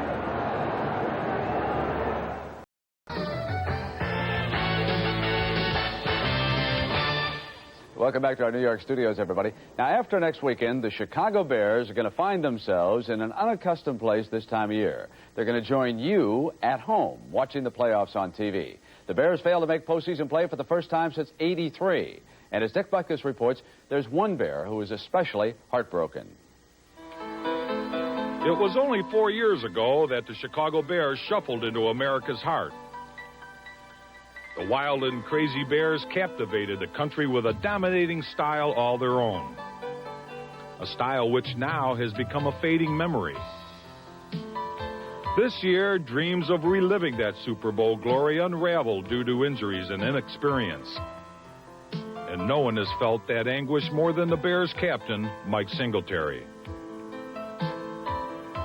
You find yourself at times, you don't know what to feel. You feel frustrated, you feel disappointed, but you know that after a season like this, some character has been built. You know that something inside you has been touched. You know, you started the season 4-0. What went wrong? What we really didn't look at is the fact that we have so many young guys, and 4-0 meant 16-0 to them. And sometimes that can be a tough thing to overcome. One of the biggest factors in the Bears' demise was their lack of a take-charge quarterback. Mike Tomczak and Jim Harbaugh were bruised badly, both on and off the field. They've taken a lot of criticism this year. They've been beaten down by a lot of people.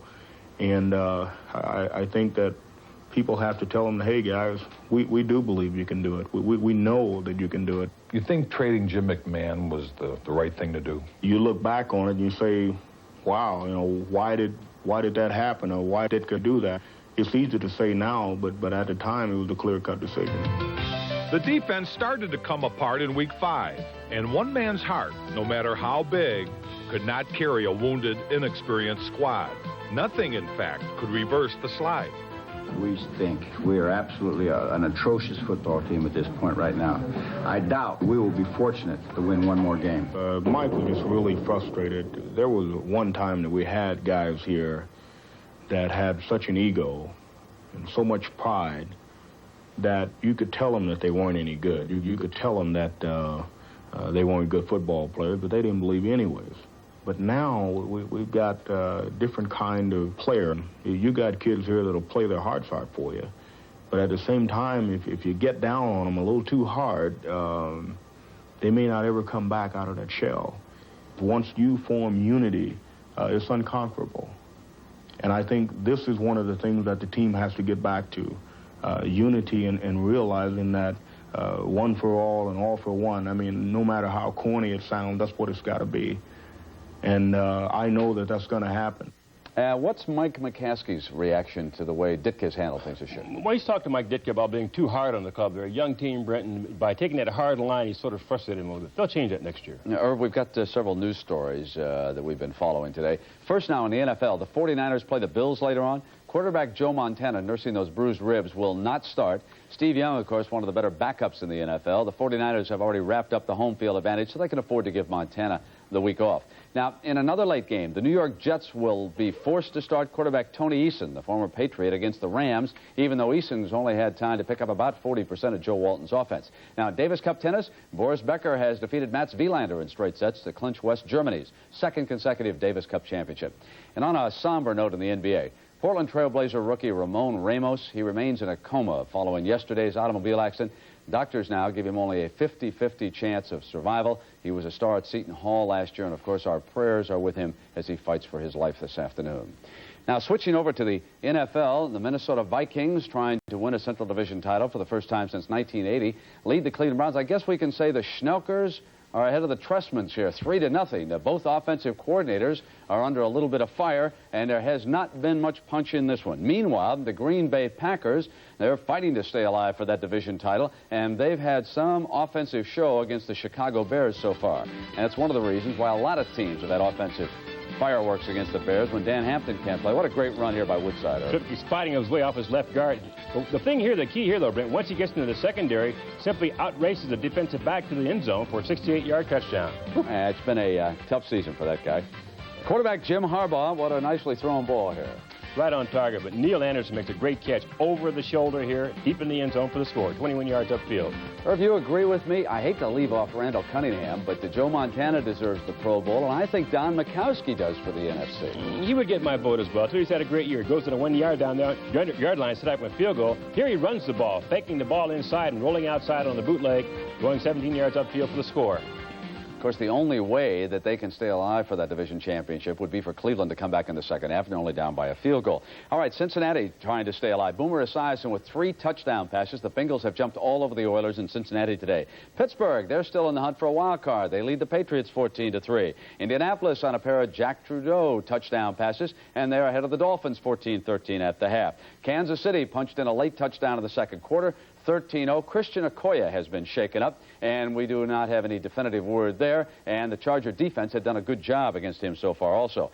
Barry Sanders, another spectacular day, 13 carries for more than 60 yards and 1 touchdown at last check, and the Lions would win for the 4th straight time if they hold on against Tampa Bay. Let's take a look at Barry Sanders. Here it is. This is why he's so dangerous, Herb. Well, give it to him. Rookie of the year, right? Here he goes off his left end and does everything with great natural ability, cutting back across field, going upfield for a 34-yard run. Billy Sims says he runs just like I once did in a Detroit uniform. Oh, Vinny Testaverde, look at him roll up on the ankle there, accidental injury here, and Testaverde was forced to leave. X-rays negative, and he might play in the second half. Here is Sanders' touchdown run. No question about Rookie of the Year, is there? Well, he gets everybody's vote, right? No question, you're right. And we'll continue with the NFL today right after these messages from your local stations.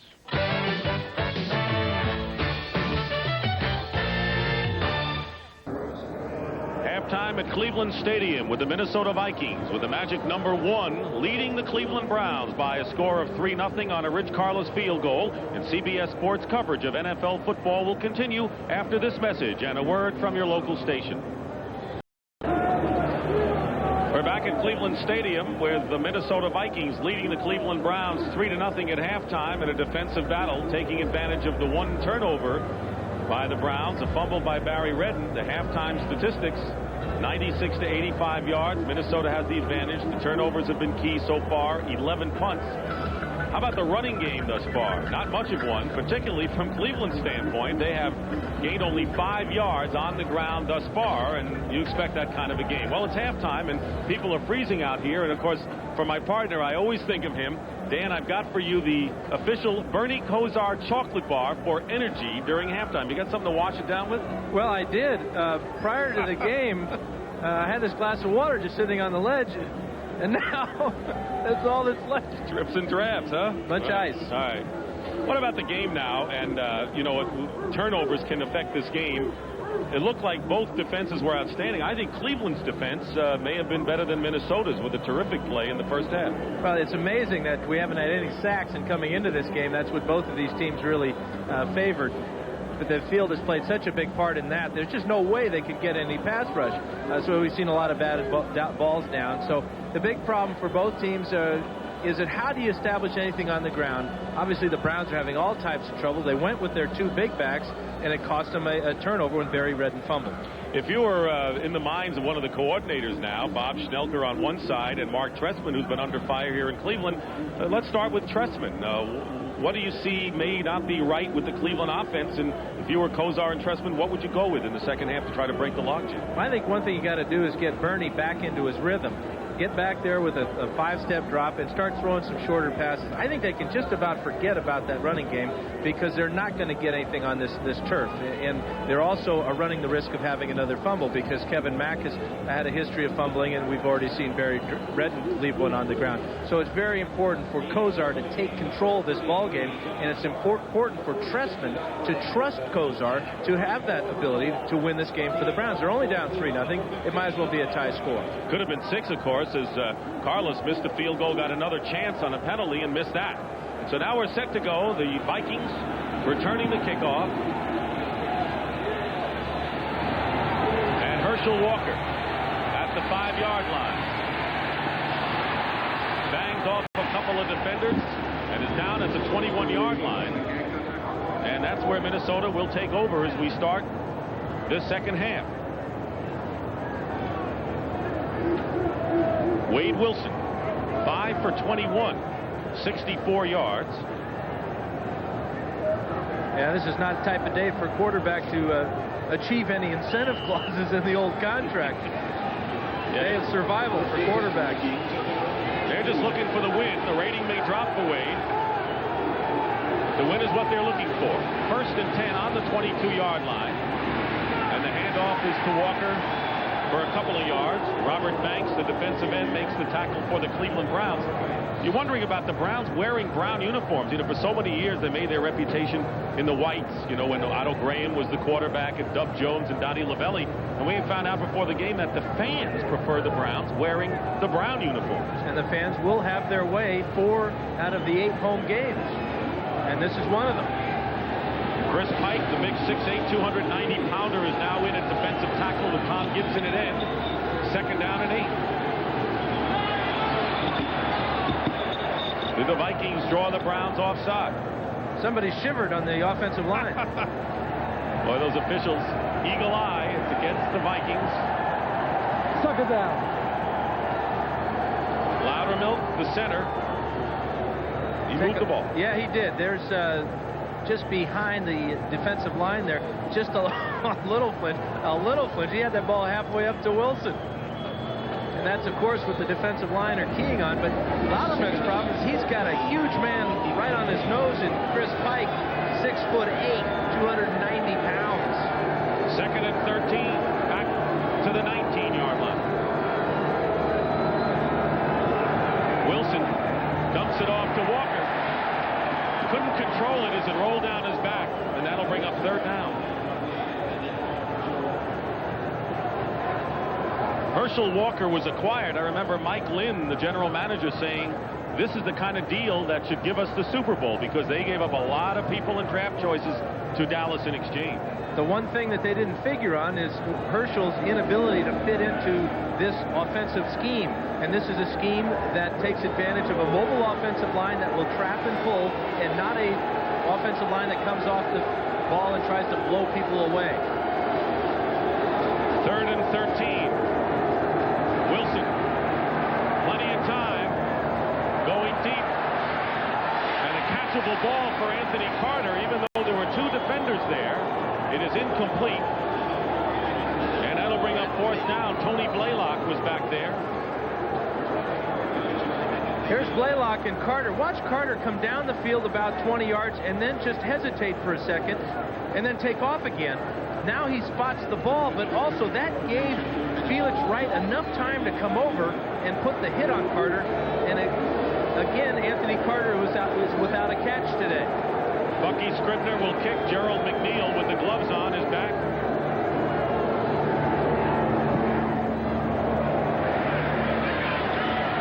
McNeil. Penalty marker down. McNeil is tackled in Viking territory. Returned to 10 yards, but we may have an illegal block against Cleveland on the return. That would send them back into their own territory. Tell you what, the score 31-0 Cincinnati. The Browns have an opportunity here. Illegal block in the back. Number 26. 10 yards. First down. Heath Jones guilty of the penalty, but the Browns still have good field position. So with Cincinnati rolling all over Houston, the Oilers with a chance to wrap it up today, the Browns have a golden opportunity. We'll be back. Early here in the 3rd quarter, Dick Stockton and Dan Fouts. The Vikings lead the Browns 3-0. Minnesota trying to clinch, needs a victory. Green Bay is up 27-14 on Chicago.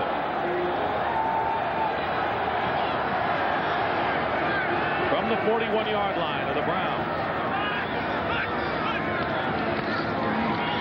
Play action pass. Kozar drills it. And Reggie Rutland defending on the play. Webster Slaughter, I think, is the man under Rutland. No, it was Langhorne. Incomplete. That was his hardest throw of the game. Well, and that's close coverage. We couldn't even tell who the receiver was until they get off the ground. Play action pass. Fake to Metcalf. Good protection again. Kozar steps up and really fires the ball. But that's, again, outstanding coverage by the secondary. Defensive backs have had an outstanding afternoon on a very treacherous field. And that has been the one problem spot, if any, in the Minnesota defense, the secondary. 2nd down and 10. Keith Millard, number 75, second to the top on the defense for the Vikes. On a delay, here's Langhorne on a reverse from Metcalf. And Langhorne is out of bounds at the 46-yard line. Audrey McMillan pushes him there, so that's the 2nd time the Browns have tried to reverse in the game, and this to more success than the first. And you know, the wind is starting to kick up a little bit, and I talked to Bud Carson about that. He said this is really a unique stadium where the field goal kicker will prefer to kick in one direction, that being Matt Barr. His quarterback, Kozar, wants to throw the ball in the other direction, so I asked him, well, who do you listen to? He said, well, after their performance last week when Barr missed 2 and Kozar threw 2 interceptions, I don't listen to either of them. And then he walked out on a great exit line for Bud Carson. 3rd down and 4 out of the shotgun.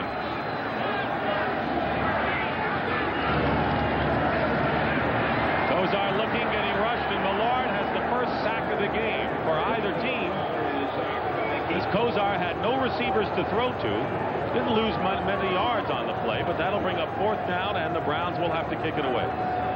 Well, Millard is staying at home on this pass rush. Here he is right here. Watch how the other guys are trying to put pressure on Kozar, and Millard will stay at the line of scrimmage here. Just spying on Kozar. When Kozar makes a break, Millard makes his break and picks up his 17th sack of the year to Ty Dolman. And Noga also in double figures for the leading sack team in the league. Leo Lewis is back deep. Wagner with the end-over-end kick. Lewis doesn't want any part of it.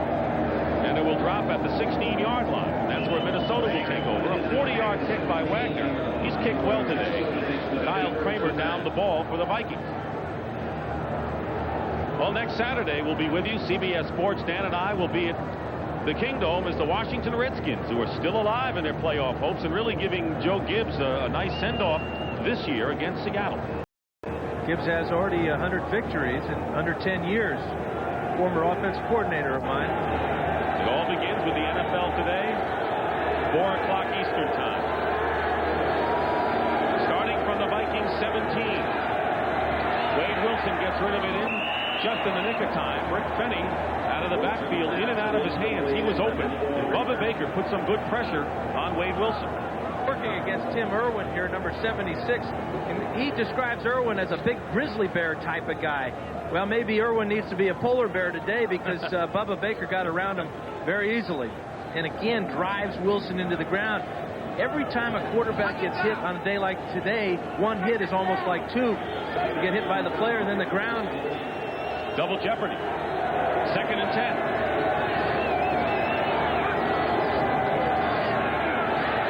Wilson's pass intended for Lewis makes a diving catch. He's missing the first down by a couple of yards, maybe 3. Felix Wright makes the stop. You talked about Bubba Baker and Tim Irwin. When Baker joined the club last year, the two of them got into a little scrap in the first day of practice, and Irwin will say, you know, he's the guy I don't like. I don't like Tim Harris of the Packers, and I'm not crazy about Bubba Baker either. Well, there you have a long history of playing against each other, and Bubba feels he knows Irwin very well, but then there's always the counter. It's like a big old heavyweight boxing match at the line of scrimmage. 3rd and 1 on the 26. 2 tight ends, the pitch to Fenny, and the Browns are there. Mike Johnson and Payne Gash. And it was Gash, the first man to get there. And that'll bring up 4th down. Payne Gash only goes about 200 pounds, but he meets Finney square up in the hole here as Herschel Walker dives for a linebacker, but that is a perfect tackle. And then Mike Johnson comes in to clean up. He's got to be a little shaken up. He hit Finney head on. Gash has proven to be a tough customer this season, establishing himself in the secondary. Bucky Scribner kicking. On the run, and now Gerald McNeil. It was touched by Deuce Babek, who was trying to cover the kick. A 25-yard punt. And once again, the Cleveland Browns, who know the Bengals, I think they know the Bengals are killing Houston, have a chance to go to town here. On a frigid Sunday in Cleveland, Dick Stockton and Dan Fouts in a game of importance to both teams. The Vikings lead the Browns 3-0 with 11 minutes to go in the 3rd quarter. The Packers lead the Bears 27-21, and Cincinnati rolling over Houston 31-0. A Minnesota win or a Green Bay loss would give the Vikings the Central Division title, their first since 1980. But the Packers are winning right now. Minnesota holds on. They clinch. The Browns need help.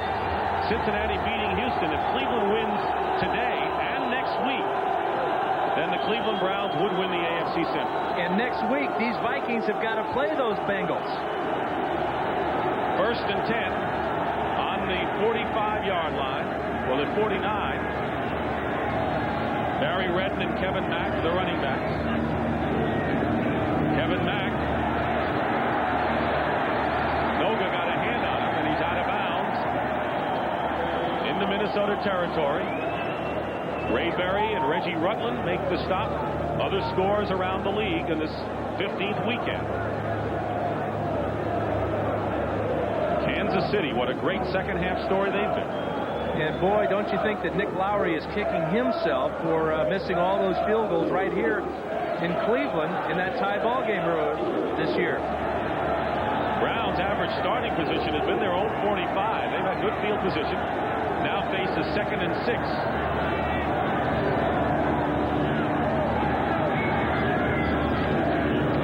Kozar with a quick toss.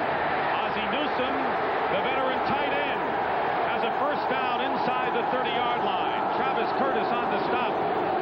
Newsome playing his last home game after a brilliant 12-year career with the Browns. Well, this is what the Browns have to do, get Bernie back into his rhythm. Here's Newsome straight off the line of scrimmage on the hook pattern.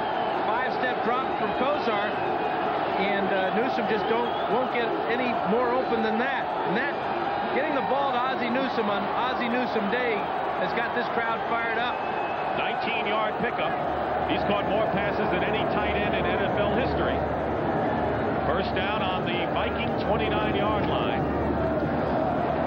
Barry Ridden hits a stone wall and is thrown for a 2-yard loss by Al Noga. That 29-yard line was the deepest penetration the Browns have enjoyed today.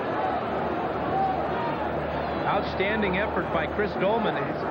He demonstrates that he can play the run as well as rush the passer. Frozen field at Cleveland Stadium.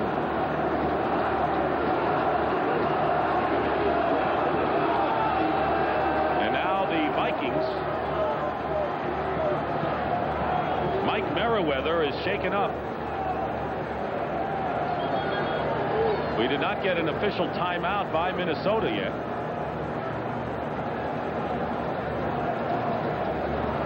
No signal was given. Merriweather, who is free agent, pick up by the Vikings from the Pittsburgh Steelers.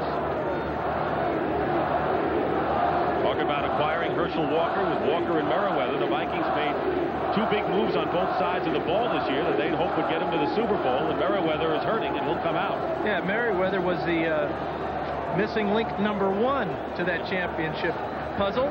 Herschel Walker comes over. He's the missing link number 2. As you said, one on each side of the ball. There's a friend. A couple of good-looking guys. Which one? The guy in the beard. Yeah. Mark Trestman replaces him in the lineup. Merriweather is out of there. You notice the plastic on the whistle there.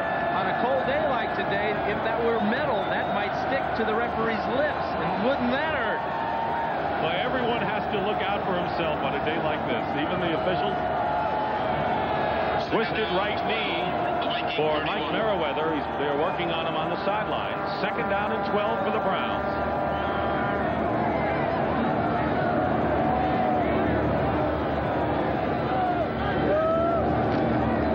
Pressure on Kozar. Pass intended for Slaughter. Penalty marker down. Rutland may have pushed him. And the Browns may get a break here. And I think Slaughter helped his cause with a vehement protest to the official while the ball was in the air. And an outstanding job from Kozar of getting rid of the ball before Joey Browner got to him on the blitz.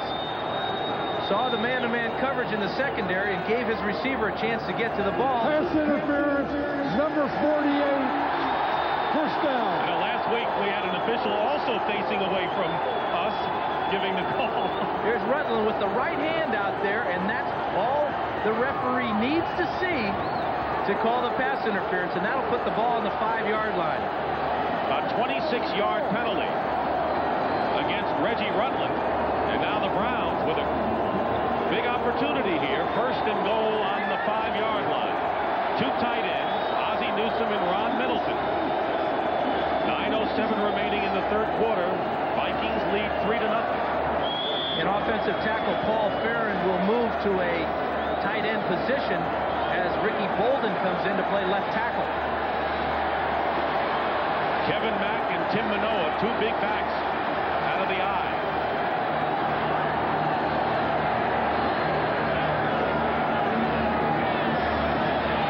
Kozar rolling out, his pass caught, touchdown to Middleton, the tight end. And a penalty marker. Is there a marker down? There is a yellow flag in the corner of the end zone, but I don't believe it's a penalty flag. We have 12 men on the defense. Well, it is a penalty. Decline. Touchdown. 12 men on the field. The Browns will score.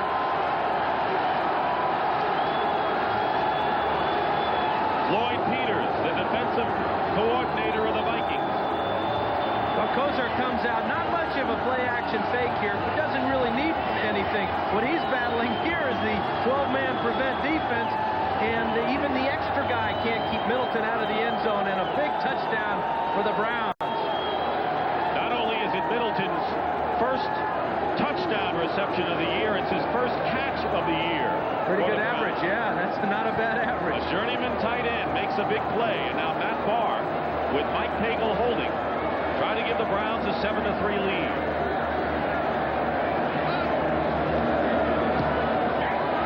Kick is good, and it's 7-3. And what really hurt the Vikings was a 26-yard pass interference penalty against Rutland. But the Browns are on top. Ron Middleton, a journeyman tight end, been with several clubs, including Atlanta. Catches a 5-yard pass for the touchdown. And for Bernie Kosar, he had not thrown a touchdown pass since the Seattle game 5 weeks ago. 19 quarters. Brian Wagner will kick off. Herschel Walker, number 34, is deep. 7-3, the Browns lead. And a very short end-over-end kick. Bobbled by Alfred Anderson. Picked up. Vikings have it. First down. Take a look at this touchdown, and you got to take my word for it, folks. There are 8 men right in here. Then they go 9, 10, 11, 12, and that's one too many. It's amazing that even with 12 men, they couldn't find a way to cover Ron Middleton as he comes out in the flat and gets the perfect pass from Kosar for the 6. There's a scoring drive. 51 yards. Good field position for the Browns, and they cashed in on it. First down on the 24 for the Vikings. Wade Wilson will go down, and the first sack of the game by Cleveland. Looked like Bubba Baker and Michael Dean Perry will share that honor. Loss of 9 yards. Number 92 is Michael Dean, who's got his eyes on his man. That's Kalis at the line of scrimmage. Keeps fighting. Now Kalis just leaves him, thinking he's going to get help from Irwin. Miscommunication in the offensive line cost the Vikings a sack. Tell you, the refrigerator would have liked to have played like this fella, huh? Tell you what, his little brother is showing him how it's done, how to keep yourself in shape and contribute to the team. 2nd and 19. Wilson's pass nearly picked off by Mike Johnson. It was right in his hands. And that'll bring up 3rd down, but you can see that the tenor of this game has changed dramatically in favor of the Browns. You really feel the entire momentum has swung in favor of the Browns. A turnover now, and the Browns capitalizing with any type of score could be fatal to the Vikings. 8 minutes and 20 seconds remaining in the 3rd quarter. 4 wide receivers on 3rd and 19. No shotgun as Wilson now ducks under center. Wilson from his 5 completes it to Alfred Anderson out of the backfield. Well short. The tackle is made at the 21 by Clay Matthews, and it'll be 4th down. And once again, the Browns could be looking at good field position once more. But that was a good play for the Vikings. They picked up about 10 yards, and what that does is it gives their punter, Bucky Scribner, a little breathing room. Scribner in to kick again inside his 10. Deep for the Browns is Gerald McNeil. Only 5'7".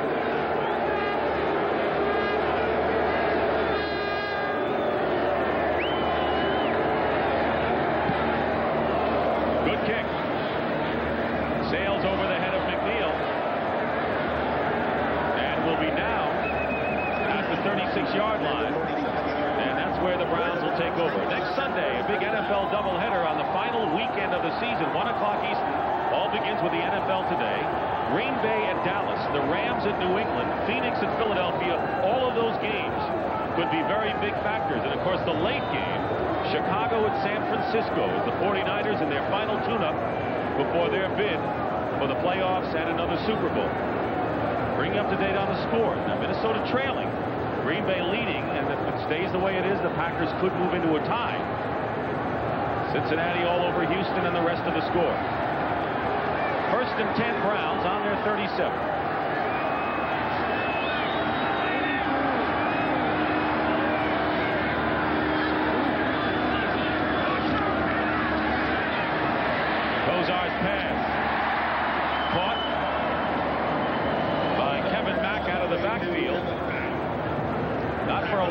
yardage, but in any event, it looks like Bernie Kosar has his rhythm.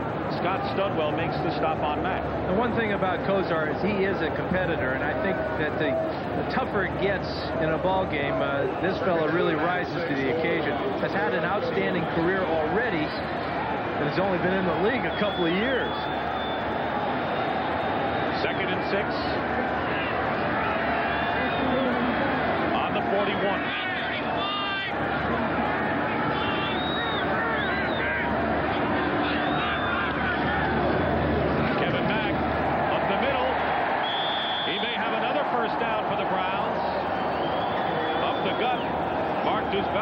Makes the tackle, replacing Mike Merriweather in the Minnesota lineup. We may have a measurement coming up. This is what the middle linebacker sees. Big 230-pound Kevin Mack behind outstanding blocking. The cutback picks up about 6. Be close enough for a measurement. Time remaining is 6:27 in the 3rd quarter. Carlos's field goal gave the Vikings a 3-0 lead. Late in the first half. They're short by that much. And then Ron Middleton caught a 5-yard pass from Bernie Kosar here in the 3rd quarter. That's been the only scoring in this defensive battle.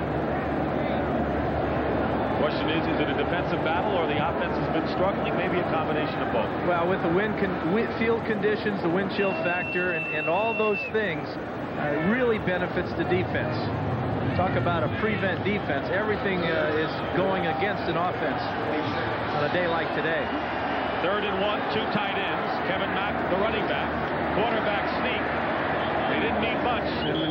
See whether Kosar might have coughed it up in the middle of that pile. He might have fumbled because the fullback, Kevin Mack, dove in there low looking to recover the ball. That's the case. The Browns are going to be short of the 1st down. Yeah, it looks like Kevin Mack is down at the bottom there with the football. And they actually lost a little bit, maybe a few inches. That'll bring up 3rd down. They certainly lost. You have to wonder, and you have to wonder about the play selection there, going with Kosar on the quarterback sneak instead of turning around and handing it to your big fullback. So it's 4th down. They had 3rd and 1, and a quarterback sneak fails, and Brian Wagner comes in. Well, the momentum had shifted over to the Browns side, and they were driving nicely, but they missed a 3rd and 1 on a quarterback sneak, and now the Vikings have a chance to grab it back. Really a questionable call there. Tough for the quarterback to get any momentum after taking the snap, and in fact, Kosar dropped the ball on the ground. Lucky for the Browns that Mack got on top of it. Leo Lewis goes back. Wagner will kick. Especially after that run by Kevin Mack up the middle. Prior to that.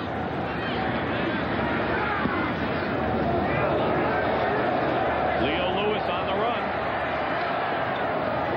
Gets as far as the 32-yard line.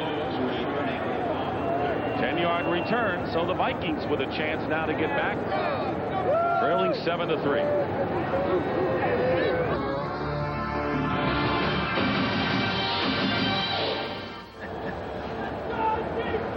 Santa Claus has come to town. He's putting gloves on. He can catch some passes, go out on some patterns today. You know he feels right at home. You know he's got several layers under that.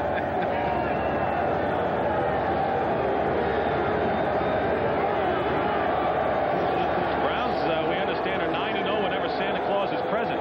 He ought to come out in September. 1st and 10 Vikings on their 32.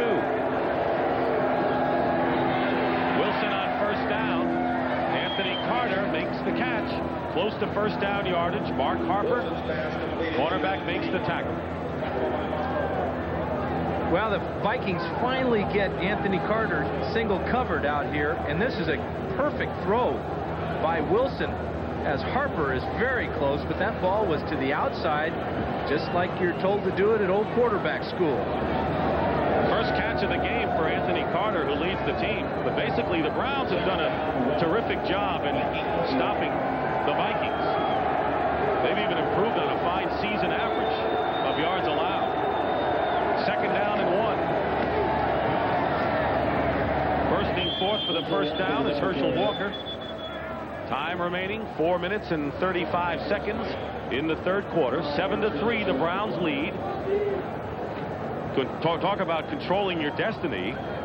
With Cincinnati rolling over Houston, the Browns can control it by winning today and then winning next week. And it appears that the Bengals are not going to let their AFC championship of last year go without a fight. Having a fabulous afternoon against the Browns, they'll be tough next Monday. Doesn't surprise anyone. First down. Here's a reverse to Carter. Carter will get to midfield and into Cleveland territory, and he is run out of bounds. So after a couple of reverses by the Browns, the Vikings try it and gain 16 yards. Carl Hairston and Felix Wright pushed him out of bounds. Well, this man, Anthony Carter, has got to come up with some big plays. Right now, the Vikings appear that they're trying to get him more involved in the offense. But Andrew Stewart, number 96, has a chance right here to make the play. But it appeared that Wayne Wilson came back and freed Carter for the big gain. That's the best run today by the Vikings. And it's by a wide receiver. First down on the 39 of Cleveland. Herschel Walker tries the middle and gets to the 35. A pickup of 4. Eddie Johnson on the stop. It's Joey Browner, the tough safety for the Vikings.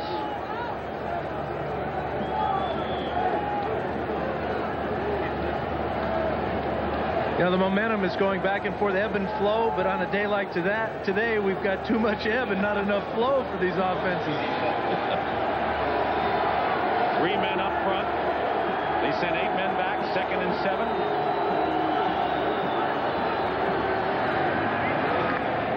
And the give to Rick Fenny. Looks like the Browns were trying to get out of their way on the defensive line. Carl Hairston, a little sidestep. We did not see a penalty marker thrown, but it was close. Well, the Browns set an NFL record for guys almost jumping off sides on this play. Watch. We'll get one. There's Matthews. There's a couple more. Oh, there's a couple more guys. And Hairston even got up out of his stance and ran toward the sideline, number 78. He might have said, wait, I'm getting out of here. Heady play. 3rd down and 5.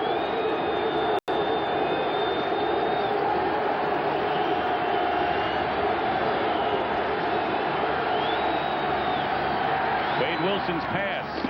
Incomplete, penalty marker thrown from the secondary. Jordan, the tight end.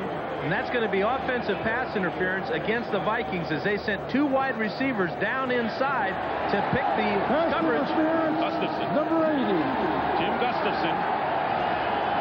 He had help, too. They're trying to spring Jordan out in the flat. Brought both wide receivers down inside and got caught. He came in motion into the slot, and that's the penalty. Happens on 3rd down and 5. So a decision here for the Browns on whether to accept the penalty. Number 80, offensive pass interference declined. 4th down.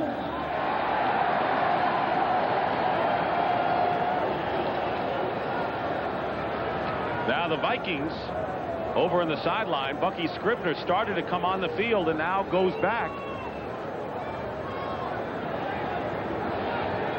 And the Vikings are going to go for it on 4th and 5. On the Browns' 34-yard line. Thinking that if they fail, they'll rely on their defense.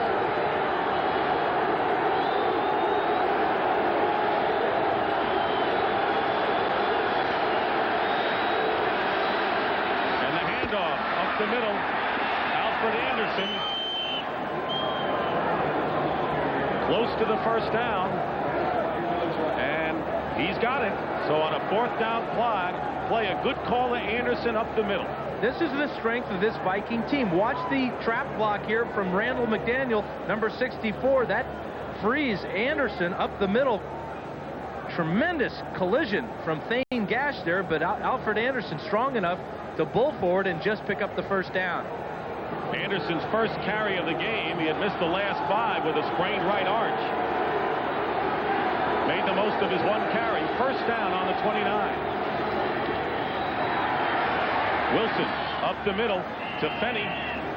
Fenny will get it to the 27. 6-yard line. Thane Gash on the stop.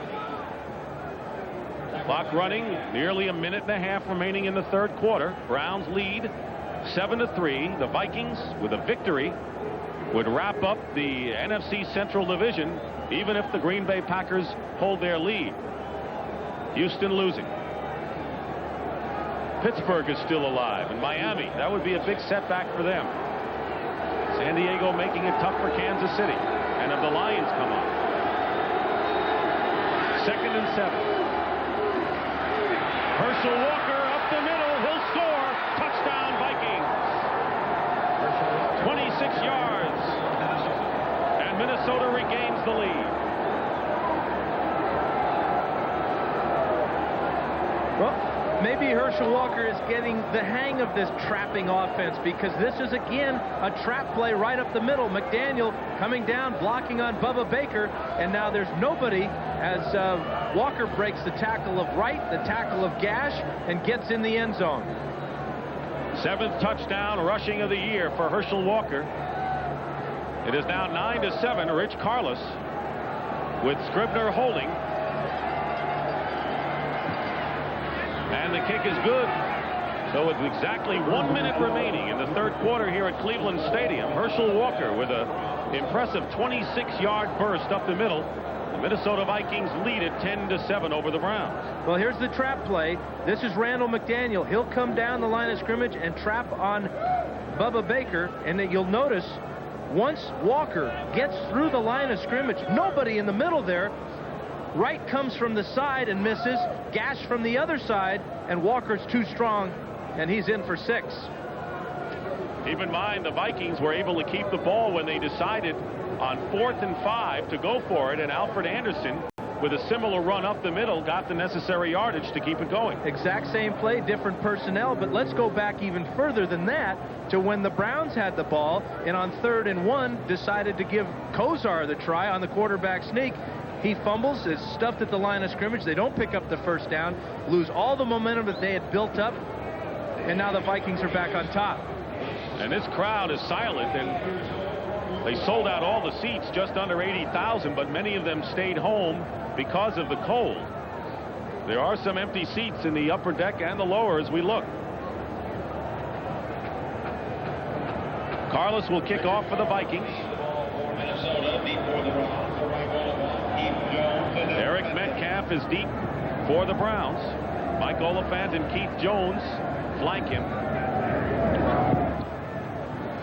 Line drive kick, and Oliphant on the 19. He's got good speed. Brings it out to the 38-yard line. Travis Curtis makes the stop. There's a scoring drive, and the longest one of the game by the Minnesota Vikings.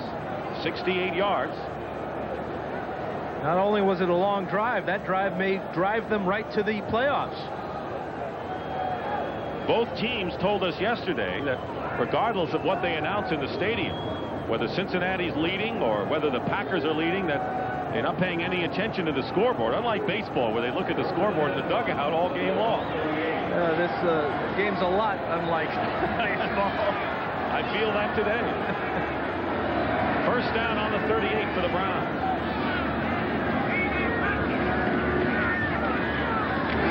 Kozar has it tipped. Metcalf, the intended receiver.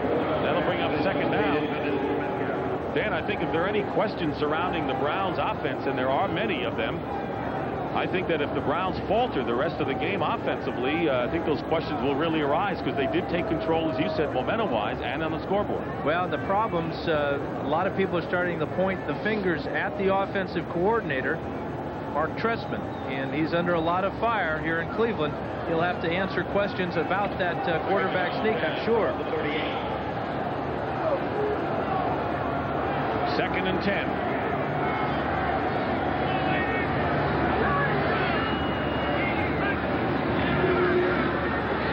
Kozar with a deep drop. And Reggie Langhorne makes the catch.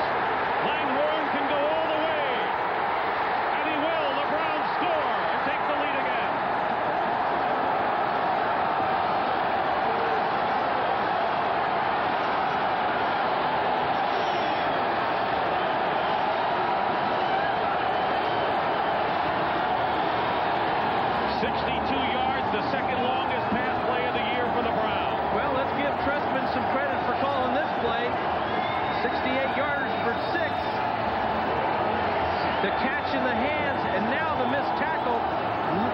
of defensive backs losing their footing. Watch as Langhorne almost falls down there on this icy field. 62 yards, and the Browns back on top.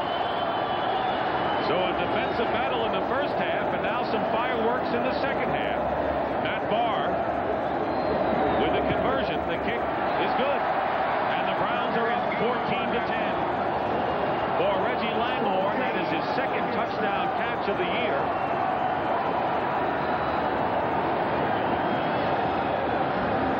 And it's twice as long as his longest catch of the year. So the Browns showing that the offenses really do have the advantage on a field like this if you can get the ball to them. That's been the biggest problem so far.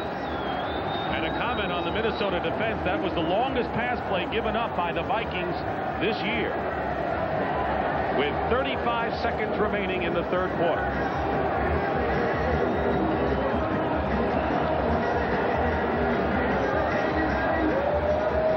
Langhorne with the catch. Joey Browner missed the tackle, and the dog pound is having a ball. It was brief, but effective. 2 plays, 62 yards. Kozar with 2 touchdown passes. Brian Wagner kicking off. Herschel Walker is the deep man for the Vikings.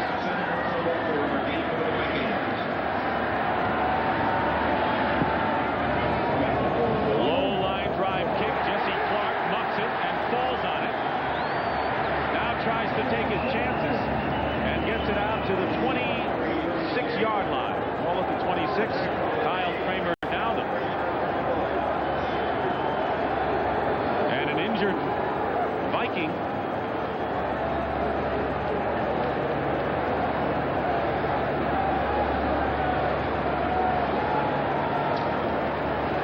Mark Rodenhauser. Shaken up. It's one of those guys in the wedge. And on a day like today, that's not a job for me. You didn't like even playing quarterback in weather like this. Who told?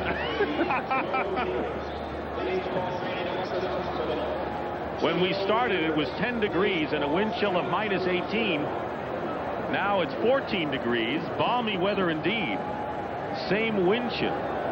What about the coldest games in NFL history? Well, there you are, #1 on the list, Dan, in everyone's heart.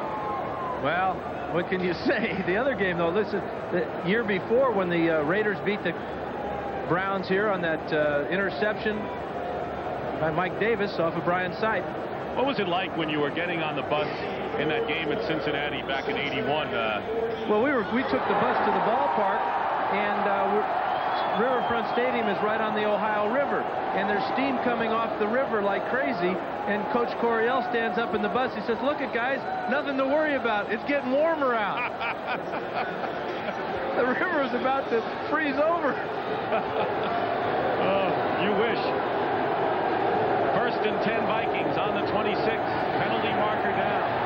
Wade Wilson going deep, and the pass is nearly caught by Jordan, the tight end. He had it in his hands. Tom Gibson, however, put great pressure on it. Going to be offsides against the Browns. Somebody in the neutral zone. Offside, number 78. Carl Hairston. Hairston, a 14-year veteran, and the Browns told us he might tend to tire as the game goes on. That's why we could see Chris Pike as we move into the latter stages of this contest. But one thing Hairston has done in the offseason is he has dropped some weight, and that's because of this new scheme that the Browns are playing under Bud Carson, where the premium is no longer on weight and brute strength. It's on quickness and speed. And Hairston, for a old guy, 36 years old, still possesses some of that quickness. You saw Pike. He has been in the game, not in Hairston's position, but he's been in there at defensive tackle. There he is right there, and his job is to bother the center today, Kirk Loudermilk. He's got Loudermilk outweighed by about 30 pounds. 1st and 5.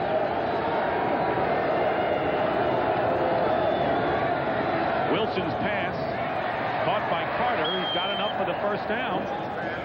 Mark Harper making the tackle. The final seconds will tick off in the third quarter.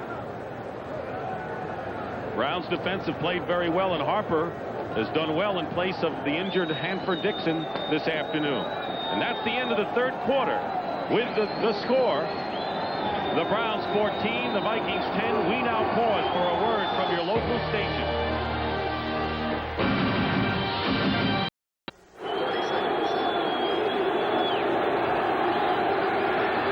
Start of the fourth quarter, 1st and 10. Wade Wilson is going deep for Anthony Carter, and Carter makes a great catch to the 20-yard line. Defended well by Mark Harper, a 44-yard gain, and that pass was right on the money to AC. Jerry Burns loves to talk about the big knockers coming up with big plays. What he means is his stars, guys like Anthony Carter and Chris Dolman. How many times have we seen Anthony Carter come up with big plays in big games like today? Good explanation. 1st down on the 20-yard line. He calls them that. I don't. I know. Good explanation by Burnsy. That got the Vikings away from the dog pound, too. 1st and 10 on the 20-yard line. Vikings trail. Baker putting pressure. And now it's the linebacker, Clay Matthews, who sacks Wade Wilson way back there. But Baker started it. And a Viking is slow to get up, a loss of 18 yards. And that's Wade Wilson on the ground. Tommy Kramer better get ready in a hurry. Well, this is adding injury to a bad play, a bad decision on Wilson's part. He should have tried to dump this ball and save his team the loss and save himself the pain. Big pressure from Al Bubba Baker, number 60. Wilson steps away from him with a nice straight arm move here. But that's where he should have dumped that ball and not taken this huge loss. He came into the game with a sprained ankle. We're not sure what they're looking at now, but Clay Matthews, he's been to a lot of Pro Bowls because of plays like that. Tommy Kramer is warming up. Looked like the left knee of Wade Wilson. There is Tommy Kramer, who has played one down last week against the Falcons, and that was his first action in 6 weeks.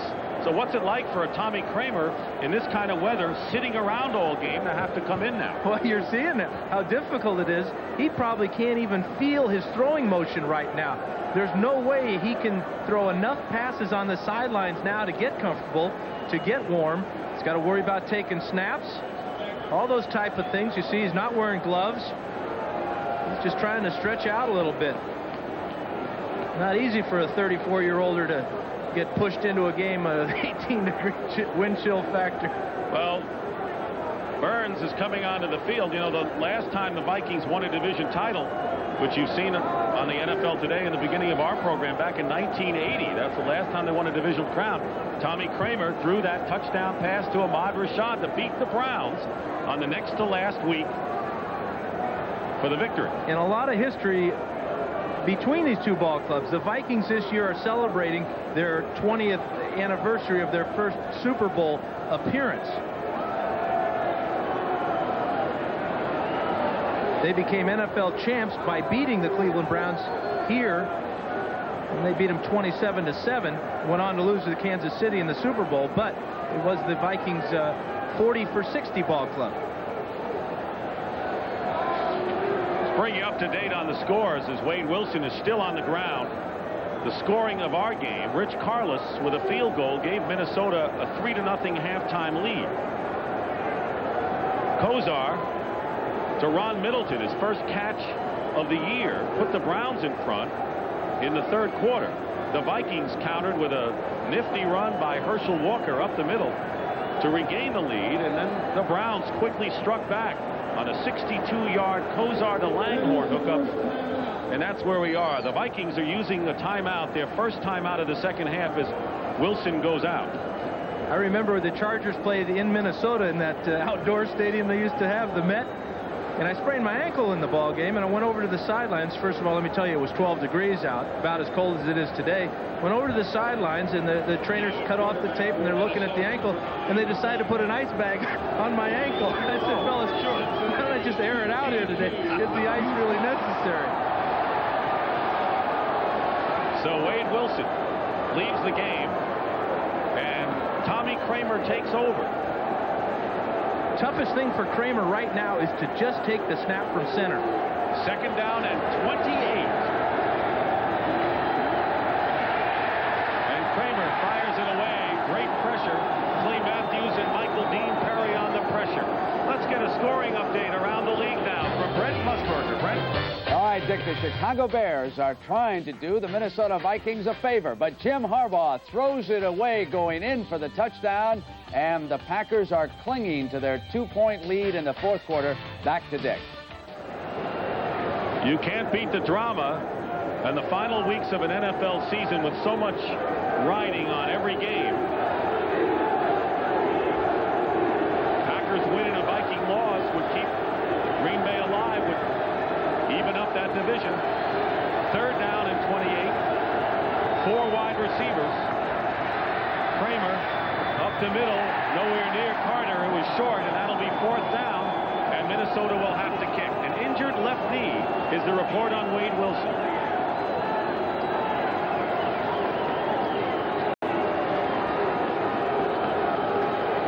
We're early in the fourth quarter. Just under 14 minutes remaining. Kramer lost his footing as he was delivering that ball. That's why it came in low to Anthony Carter. Bucky Scribner will kick for the 10th time today. And there's Gerald McNeil for the 10th time going back to receive.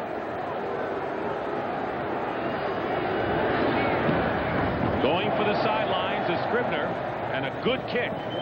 He got it inside the 10-yard line. Did his job perfectly.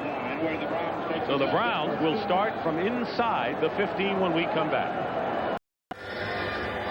Minnesota has whatever there is of a rushing game today. Wade Wilson out of action, and Bernie Kosar has a couple of touchdown passes after a 4-game slump. Browns lead the Vikings 14-10 early here in the fourth quarter. And I guess, Dan, the big thing for the Browns is to avoid a turnover as they start from the worst starting field position to 10. They really ought to find out where Chris Dolman is. He's caused 5 fumbles this year, 2 last week, where his teammates picked the ball up and scored touchdowns. So Kosar and his running backs have got to be very sure of their handle on the ball. The Vikings have returned 4 fumbles for touchdowns this year, and you know they're going to be looking to strip the ball away at least. So I think that the pressure very big on the shoulders of the Browns. Cincinnati rolling over Houston, and a Browns victory today would really give them destiny in their hands. A win next week would take the division title.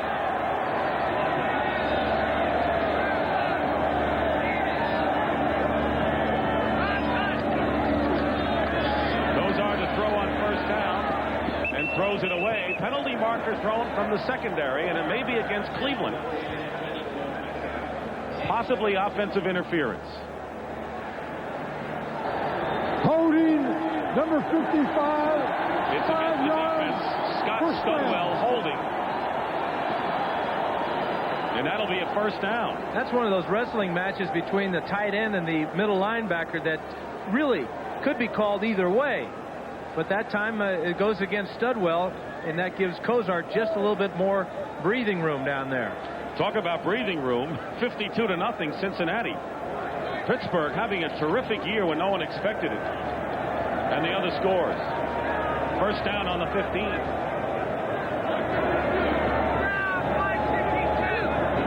Kosar will audible this one.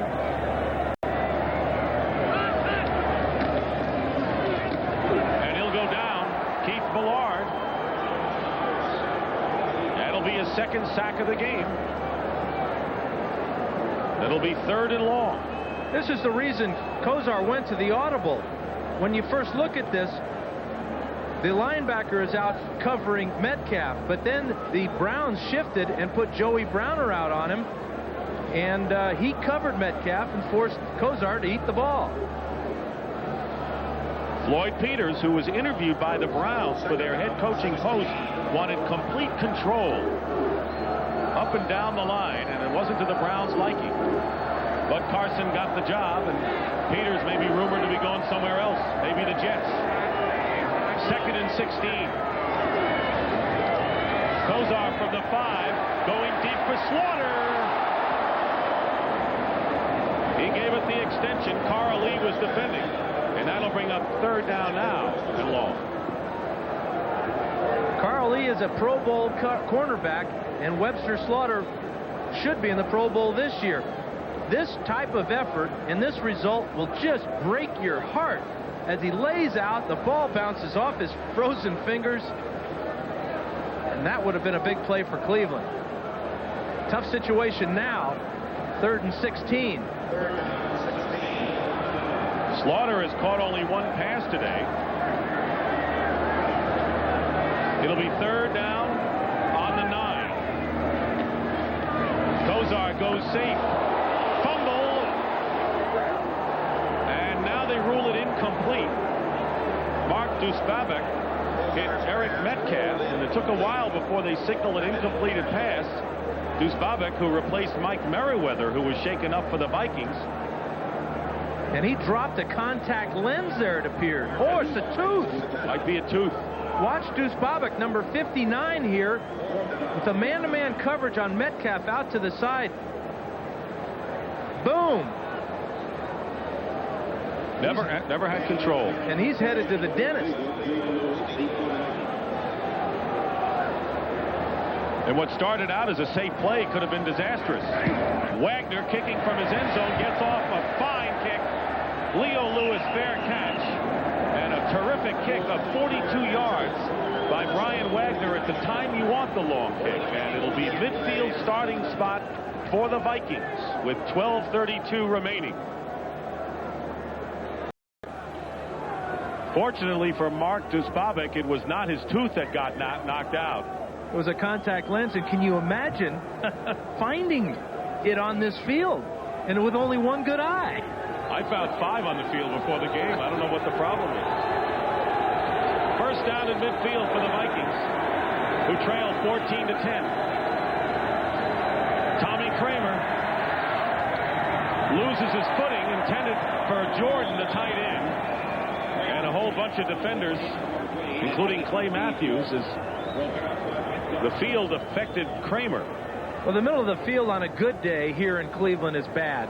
It's sanded right now, and you see Kramer having all types of trouble, falling down all by himself and checking out to make sure that how about a cold drink, somebody? Ices. 0 for 3 for Tommy Kramer, 2nd and 10. Kramer's pass to Carter, breaks a tackle, and Carter gets into Browns territory, a gain of 20. Felix Wright makes the stop. Always a dangerous pattern because guys like Carter can break it and go all the way. He is the best in the league at releasing off the line of scrimmage down inside and catching this slant pattern. Tommy throws him a perfect pass, and this is where it really gets scary for the defense. Perfect tackle from Felix Wright, or Carter might have been in the end zone. Thane Gash got a hand on him. First down on the 31. Rick Fenny. And Fenny fights his way to the 27-yard line. Plenty of time remaining. 11:35 to go in the 4th quarter. Clay Matthews on the stop for Fenny, who was an 8th-round draft pick out of the University of Washington. And who also went into the locker room for x-rays on his thigh, so you know he's playing hurt. Total offense this quarter, Minnesota in the plus department, Cleveland the minus. 2nd and 6 coming up.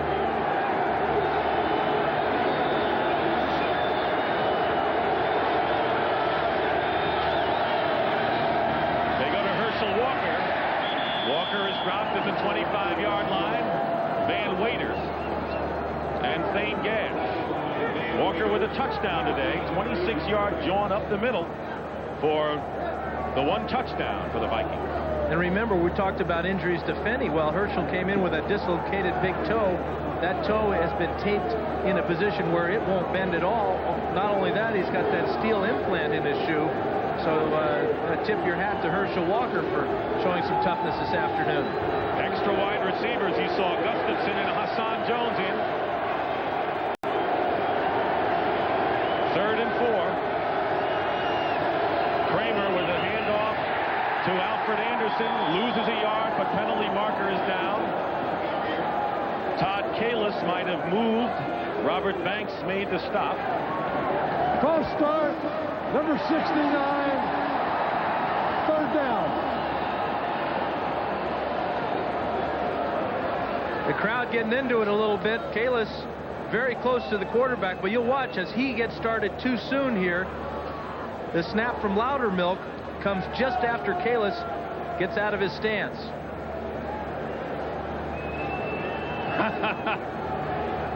Even the dog pound has a Santa Claus. Don't let the children see that. 3rd and 9 on the 30-yard line.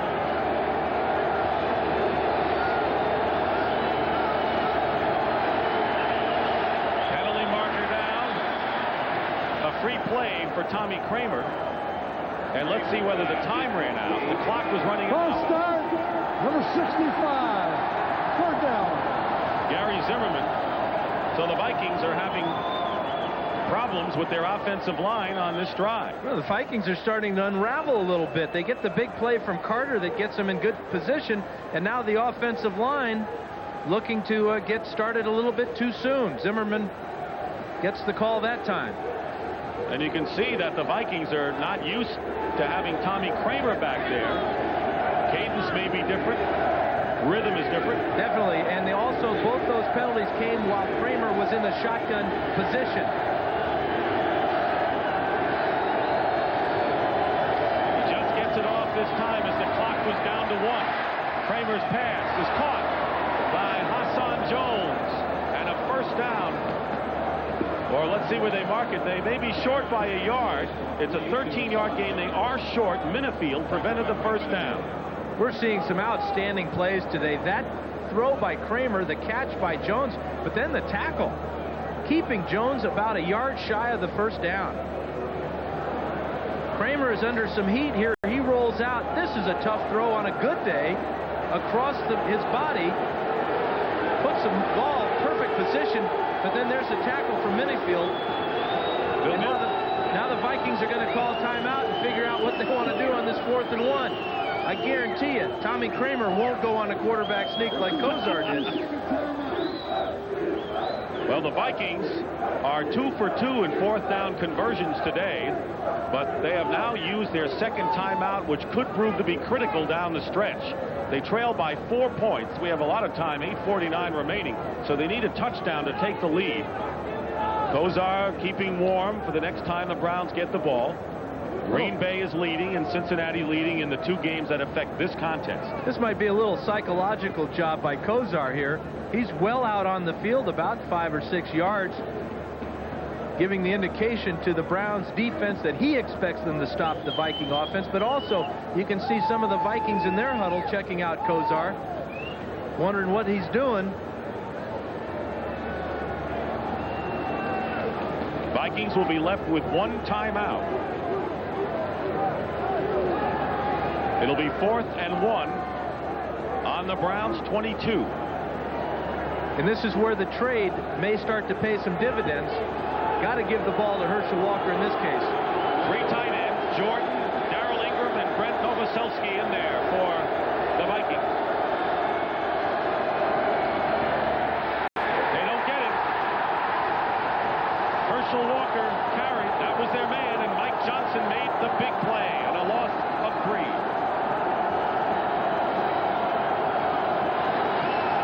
Browns will take over on downs. Watch how all the Viking movement is to this side. They got the tight end in motion, but also the Browns see it, and they're coming for Herschel. Good penetration from Michael Dean Perry. That cuts off 1 lane, and then Clay Matthews and Mike Johnson make the stop. He has been a big short yardage defender all year for the Browns, who take over on their 26-yard line, leading 14-10.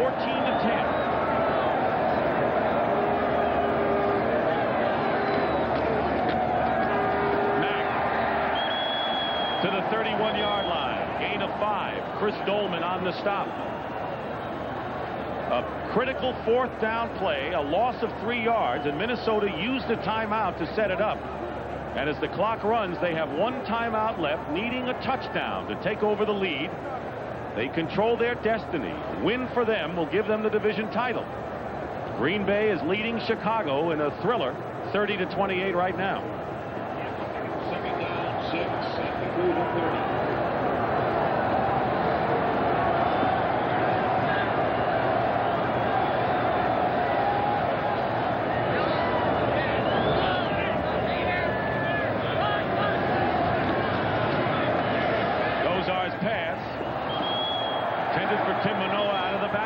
Bring up third down. Scott Studwell was defending, and at least the Browns are not playing it too conservative here. And the one thing they're doing a good job of is taking Chris Dolman out of the game with double team blocking. Ricky Bolden and Paul Farron on this play, making it tough for Dolman to get near the quarterback. Dolman has no sacks today, but Millard has 2. Third down and 6 coming up, and now the Browns will use a timeout, their first timeout of the second half. Browns trying to end a 4-week drought, and they're 7:52 away from doing it. Cleveland Stadium on a frozen afternoon, and a big game for two teams, the Vikings and the Browns, both looking for divisional titles or wild cards, and the Browns lead 14-10. 7:52 to go in the fourth quarter. This is Dick Stockton along with Dan Fouts, and the Browns thinking about a 3rd and 6 on their own 30 using their first timeout. Minnesota has only one timeout left.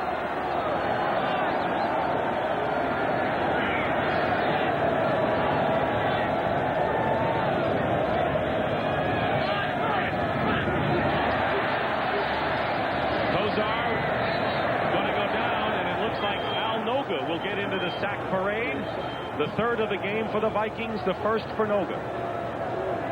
That'll bring up 4th down.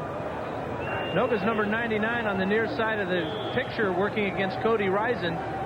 Noga has outstanding quickness and a lot of determination as he reads Kozar stepping up into the pocket and picks up his 11th and a half sack of the year. It's 4th down, and Brian Wagner will kick. Leo Lewis goes deep.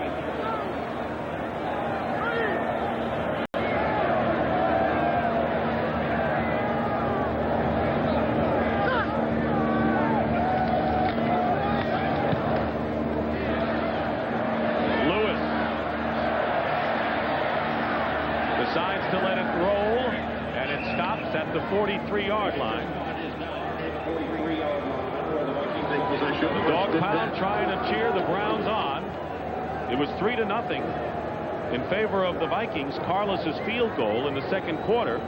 Then in the third quarter, Kozar with the first of 2 touchdown passes. Tight end Ron Middleton made it 7-3. Herschel Walker, 26-yard touchdown run up the middle, gave the lead back to the Vikings, and then moments later, Kozar with his second score to Reggie Langhorne, 62 yards, and that's where we are.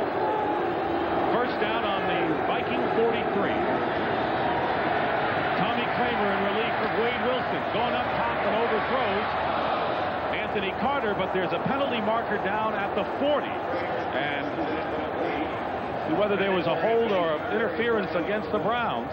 Illegal contact down beyond that 5-yard area. It appeared it was Thane Gash. Balls in the air. Illegal contact. Number 31. 5 yards. First down. Frank Minifield. Minifield's on the outside, but I think it's Thane Gash here, number 30, who gets the bump. Do you think the Browns are worried about Anthony Carter? Look at this. 1, 2, 3 guys trying to make sure he doesn't beat him. Well, that's playing the percentages. You want to stop the big play man. Green Bay on Makowski's 1-yard run. 5:21 left in the fourth. Cincinnati leading Houston in a blowout. First down on the 48. Kramer up the middle. No receiver near. I think he was going for Herschel Walker, but he overthrew him by a mile. Well, Walker was bumped around a little bit in his pattern by Clay Matthews, and that's what Kramer's yelling about. Wade Wilson injured his left knee, came out of the game for Tommy Kramer. Sprained left knee. Will not be back. And that affects their season-ending game if they lose this one, when they have to face a hot Bengal ball club at the Metrodome. 2nd down and 10, close to midfield.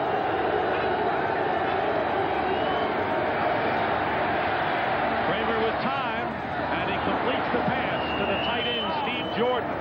He's been the big man on big plays, a 20-yard gain and a 1st down into Browns territory to the 33, Robert Lyons on the tackle. Well, it wouldn't have been possible unless Kramer got time to throw. The offensive line, this is their best play of the game.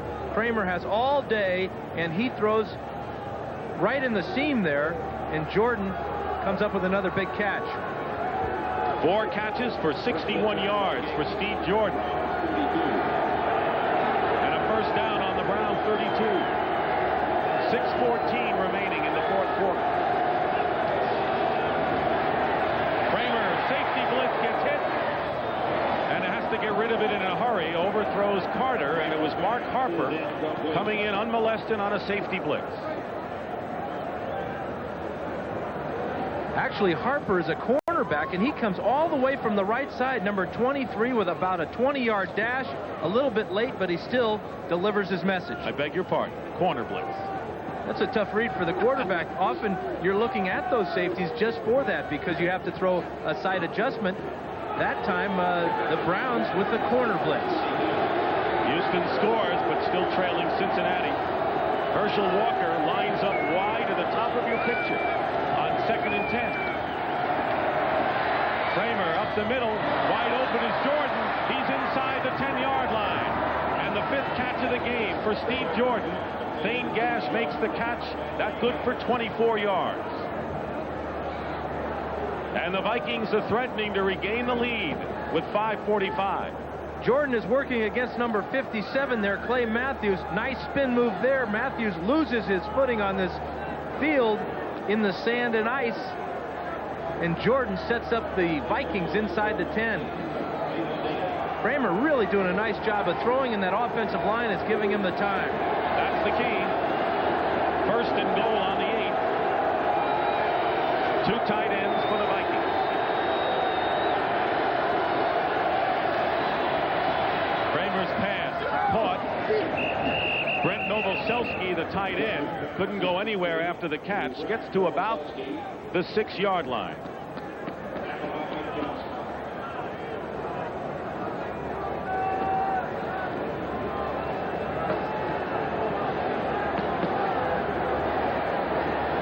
Want to welcome the viewers who've been watching the Lions and the Tampa Bay Buccaneers.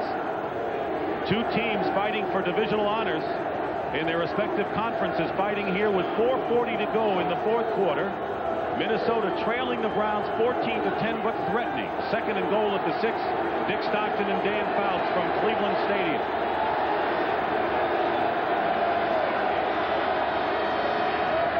Kramer looking, fires, knocked down, intended for Novoselsky, and it was Minifield covering him well all the way.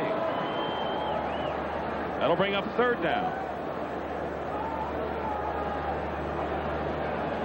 In this important game, the Vikings, controlling their destiny, had a 3-0 lead on a Carlos field goal. That was the first half score.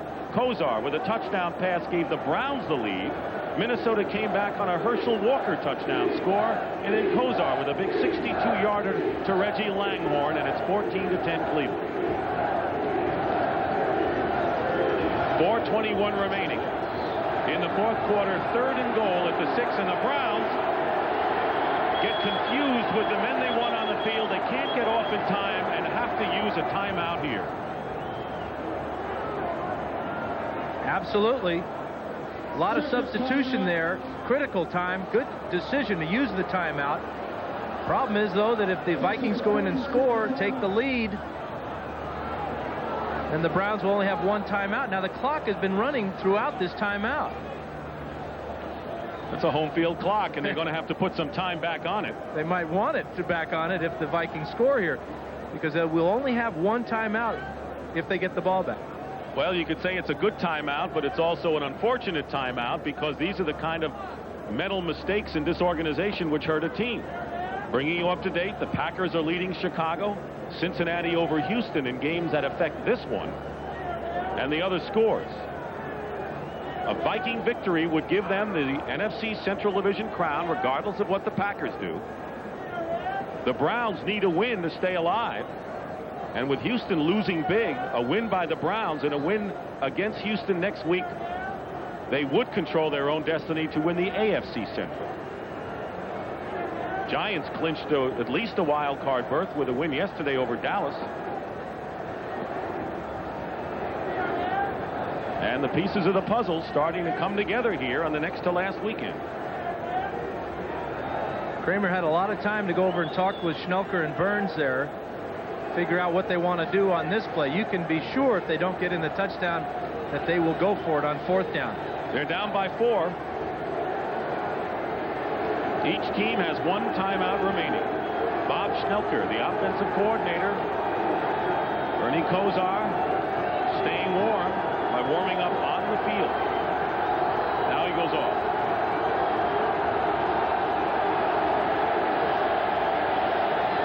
They put 21 seconds back on the clock. Herschel Walker inside. Gets to the 2-yard line. Rick Fenny. Rick Fenny gets down to the 2. See where they spot the ball. It'll be 4th down. And they'll go for it. And again, it's a trap play right up the middle. Kalis with the block on Robert Banks. And Fenny muscles down to the 2. 3 tight ends in there now. And now big changes for the Browns defense. They bring 6 men off and a new 6 come on. They take those little defensive backs and bring in some heft. 4th down. Kramer lofts it for Jordan. Touchdown, Vikings. And Jordan elated as the Minnesota Vikings have regained the lead in a back-and-forth duel with 3:37 to go. Wonderful call from Schnelker as they fake the run to the strong side, and then Jordan just sneaks out into the flat, beats Van Waiters for the lead touchdown.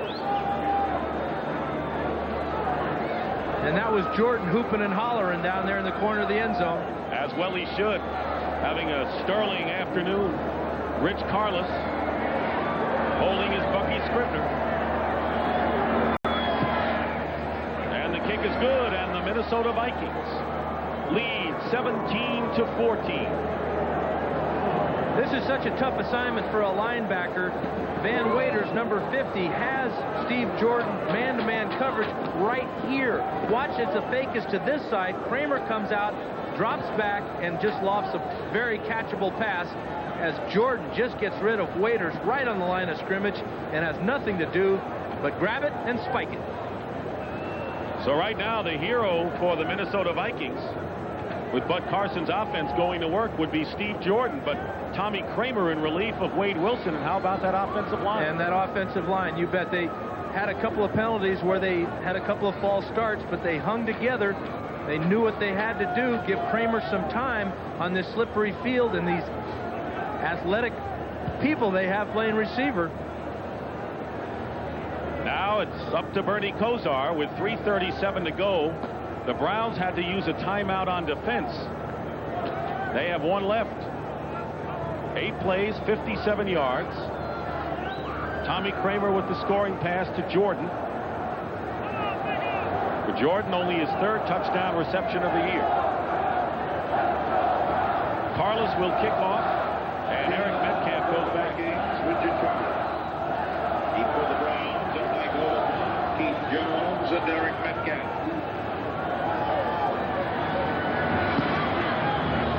And a short kick. Redden fields it. And he's down at the 35-yard line. Redden had fumbled, leading to the field goal for the Vikings in the first half. And fumbled a kickoff very similar to that one. If he would have been able to grab that ball on a fly, he could have gotten up to about midfield. That would have been a tough catch, though, because it was a hard line drive right at him. And it's knuckleballing as it's coming. Good field position for the Browns, Dan. Well, I wonder about Rich Carlos's foot, you know. I wonder about his foot, and then I wonder about his head. Why would you be barefoot on a day like today? I don't care if it helps your kicking or not. Put a shoe on, guy. Or at least a sock. First down on the 35.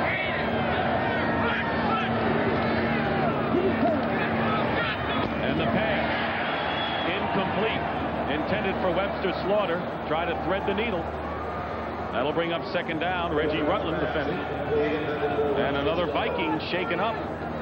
It is Rutland who collided with Slaughter.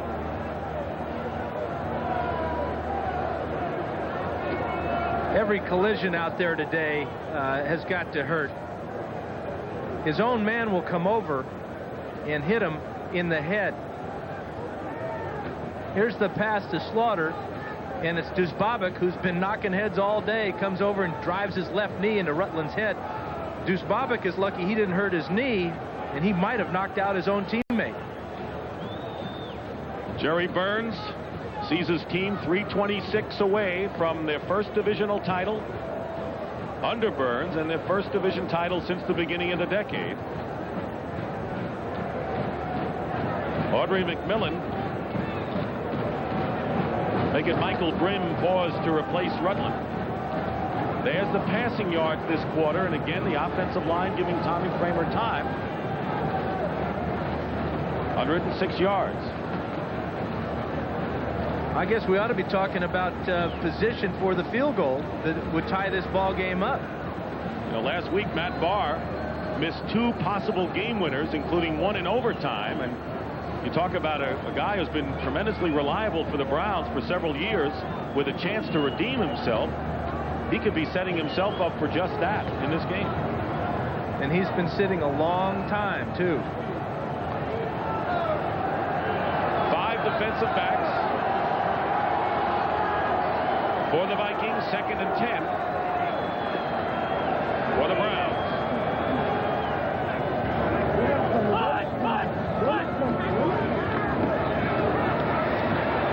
Kozar's pass, and Lawyer Tillman makes the catch.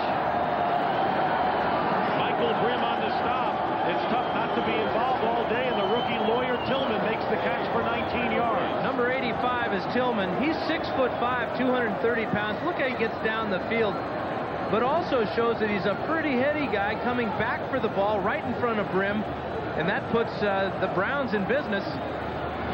2nd round draft pick out of Auburn. Hasn't played much this year. Reggie Rutland back in at cornerback for the Vikings. 1st and 10 on the Minnesota 46. Kevin Mack. Fine run up the middle inside the 40. Picks up nearly 8 yards. Call it 7. Joey Browner brings him down. Browns have 1 timeout left as the clock continues to run. This is really a basic play here while the Browns are at the line of scrimmage, so take over. Mack going outside. He'll get the first down and stops the clock. With 2:21 to go, Carl Lee rode him out of bounds. And the Browns are moving smartly here, trying to set themselves up for either a game-tying field goal or maybe a winning touchdown. And again, even though the Browns and Kevin Mack stopped the clock by going out of bounds, Kozar has his team at the line of scrimmage. On the 30-yard line of the Vikings. This time it's Kevin Mack again. And the Vikings get wise to him. And we're going to wind down to the 2-minute warning here.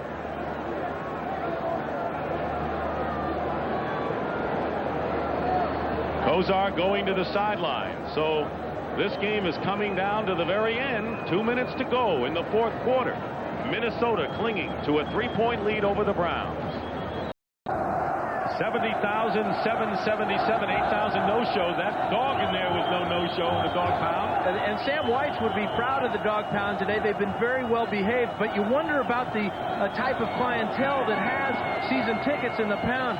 Among them, and I don't think this is one of them, is the judge who ruled in the Kevin Mack case. So you have all types sitting in the pound. You sit where you can. 2nd down and 9 with 2 minutes to go in the game. 4th quarter at least. Ball at the 29 of Minnesota.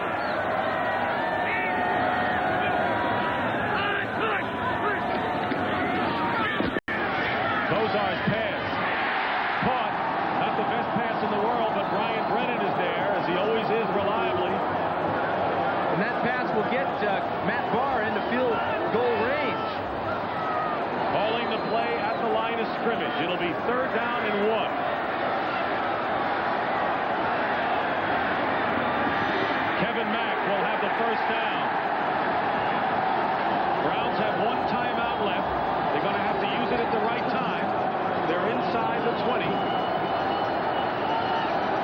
at the 17-yard line. First down. Kozar really taking control here. Has his eye on the clock. Audibling at the line of scrimmage. First and 10. Kozar with some time. His pass nearly intercepted by Audrey McMillan. That was closer to McMillan than the intended receiver, Brian Brennan. Well, Kozar is looking for Brennan all the way here. They have a nonverbal type of communication. But this time, Brennan broke in.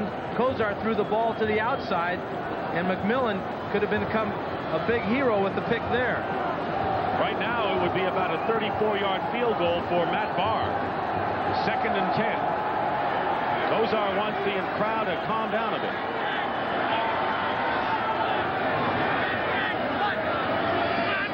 Handoff to Kevin Mack. Vikings are trying to strip it away. Dolman is. They get inside the 15. Under a minute to play. Dolman and Dusbavic on the stop. Do you think the Browns may try one more shot, or do you think they're just setting up a field goal? No, I think they're going to try and put this ball in the air, put it in the end zone, go for the touchdown, try to end it right here.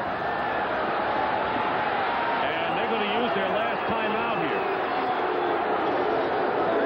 They weren't sure what to call and what to run. Well, the problem is Cody Rison, number 63, he's shaken up. In fact, he's wandering off the field, has no idea where he is. Kozar sees that, and either he has to call the timeout or it would have been charged to them for an injury timeout. But Rison is almost out on his feet, trying to clear the cobwebs right there.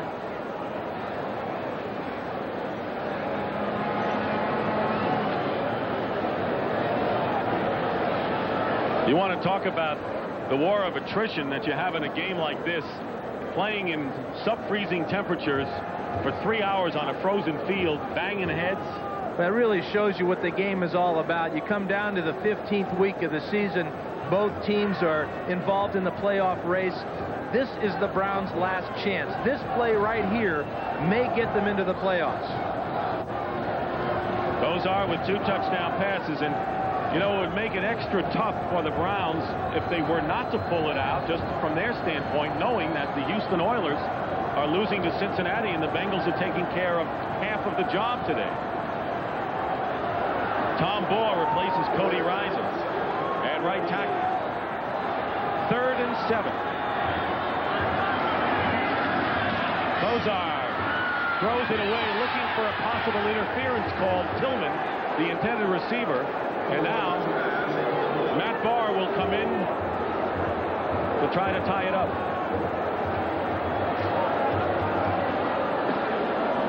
Matt Barr has come on for the Browns to try to send this game into overtime. 17-14, the Minnesota Vikings have the lead with 29 seconds to go. Mike Pagel will hold. Barr trying to redeem himself after missing 2 critical field goals last week. The Vikings are going to use their last timeout now to freeze the kicker. And I have to think he was frozen long before this, Dan. Not only are they freezing the kicker, they're finishing off this announcer with this timeout. No timeouts remain for either team. Interesting thing about Matt Barr is he has had an off year. He's only hitting about 63%. He's missed 8 field goals, and 5 of those 8 have been wide to the left side. In fact, 2 of them last week. One went wide left, one hit the left upright. He missed one that could have won the game in regulation, and then he missed one in overtime before Kozar threw the interception to Mike Pryor, who ran it in for the winning score. So Barr, who called last week the lowest point of his career, is trying to get that point up considerably here. The roller coaster ride of a field goal kicker. Pressure also on the snapper, Tom Baugh, and Mike Pagel, his holder. This will be a 32-yard attempt.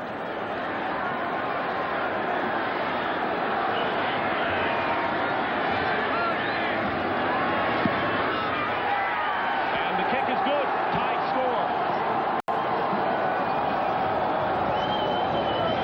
Bud Carson is all business. business. Jerry Burns has 24 seconds now, and the game is tied at 17. And this game may be headed for overtime.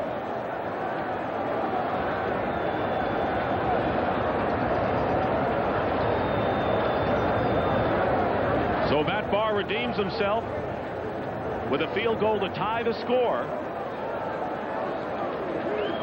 Watch the hold here from Pagel as this ball is a little bit low, and then Barr splits the bars. 32-yard field goal for Matt Barr. We're tied at 17. You talk about a pressure drive. Bernie Kosar and Mark Trestman put their heads together, called the right plays. Kosar executed them. Kevin Mack ran the ball well and got Barr in range. Vikings led 3-0 at the half on a Carlos field goal. Then it went a seesaw affair. Kosar with his first touchdown pass. Ron Middleton.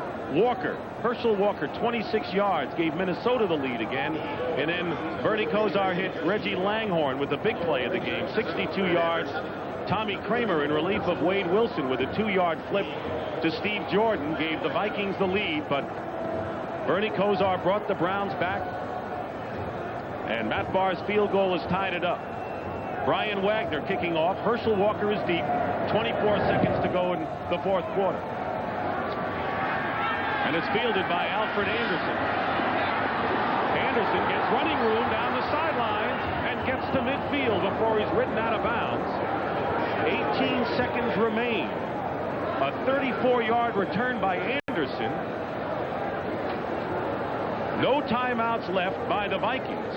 And we may see a couple of Hail Marys in the remaining time. Well, they really need about 30 yards to get Carlos within 40 yards of field goal. So that's the big thing right now. The problem, no timeouts, only 18 seconds. They'd have to get downfield in a hurry to set up for it.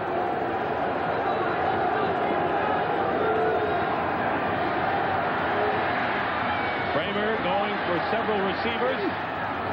Hassan Jones defended. Kramer was also throwing to Gustafson and Carter. Incomplete.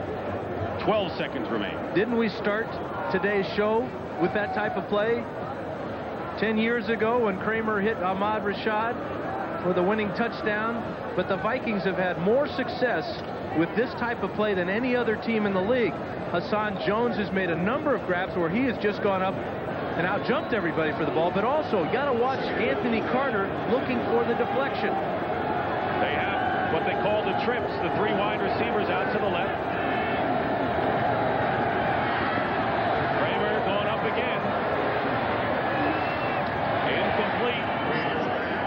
Browns know that they've got to go for the ball because that would be the key thing in case an interference call might be in the offing. They go for the ball, they're all right. Absolutely. I wonder why the Vikings didn't try at least a conventional type of pass play to where they at least would give their kicker a chance. They only need about a 17-yard gain here to give Carlos about a 50-yarder. His career long is 51, but I think you can throw away all those career stats right out the window if you're dumb enough to have the window open on a day like today. 4 seconds remain. So this may be the last play of regulation.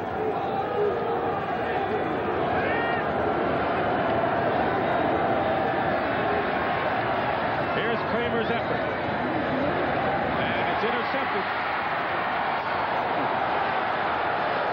Kyle Kramer picks it off, and we go to overtime. First team to score wins. And if there's no scoring in 15 minutes of action, the game ends in a tie, which would hurt the Cleveland Browns, who trail. Browns have been involved. This will be their fourth overtime of the year. They've yet to win one. They've lost two and tied one, that one coming against Kansas City. But the big decision here now is if you win the toss, do you elect to receive or do you elect to kick off and have your defense out there and play a field position game? Not only is it their fourth overtime game this year, but their second in as many weeks. Lost to the Colts 23-17 last week. There's Bud Carson talking to his quarterback, asking him which direction he wants to take the ball if they do win the toss. So he's decided that the quarterback is more important than the kicker at this point. Ozzie Newsome is the captain out for the toss. Kurt Loudermilk out for the Vikings. Fred Wyatt, the referee. It is a tail. Browns win it. And the Browns want the ball.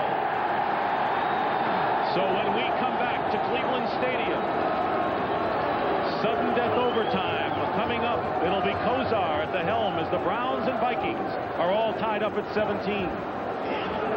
We're going into overtime here in Cleveland. We started the day at 10 degrees. This morning it was -7. Coldest it's been in nearly 40 years in Cleveland. Wind was not a factor today. But now that the sun is gone, it's gotten much colder. Jerry Burns and the Minnesota Vikings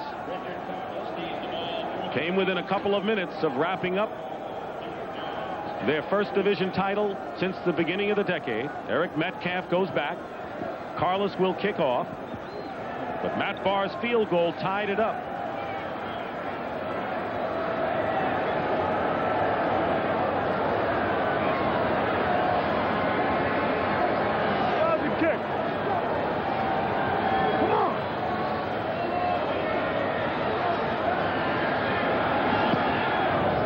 With the kickoff.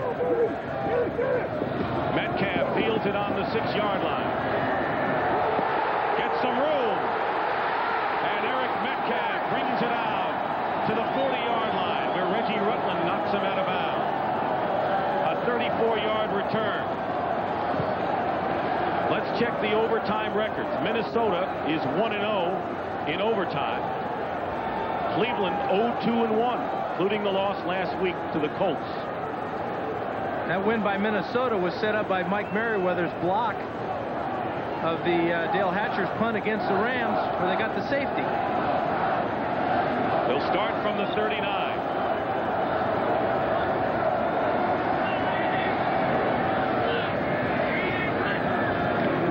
On a draw play, Kevin Mack will lose a couple of yards.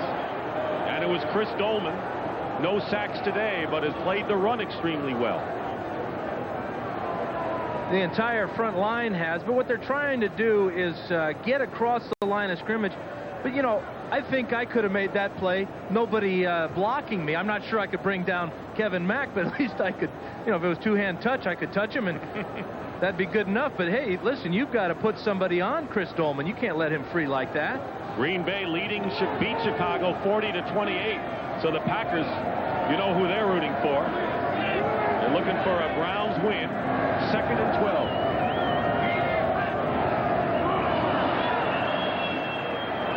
See whether Paul Farron moved, the left tackle of the Browns.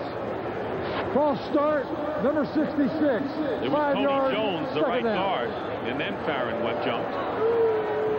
Here are the rest of the scores. Pittsburgh with a win. Indianapolis hurts Miami's chances. Chargers shut out Kansas City in the second half in that one. Scored 13 points to win for the first time in a long time. Jets lead the Rams 3-0.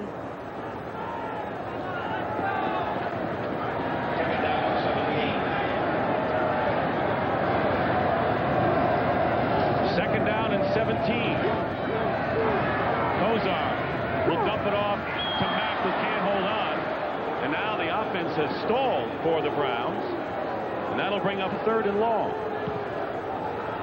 Just hate that type of call on a second and extremely long, 17 yards that time, where you dump it off short to a running back and expect him to pick up at least half of the yardage. Very hard to do, especially under conditions like today.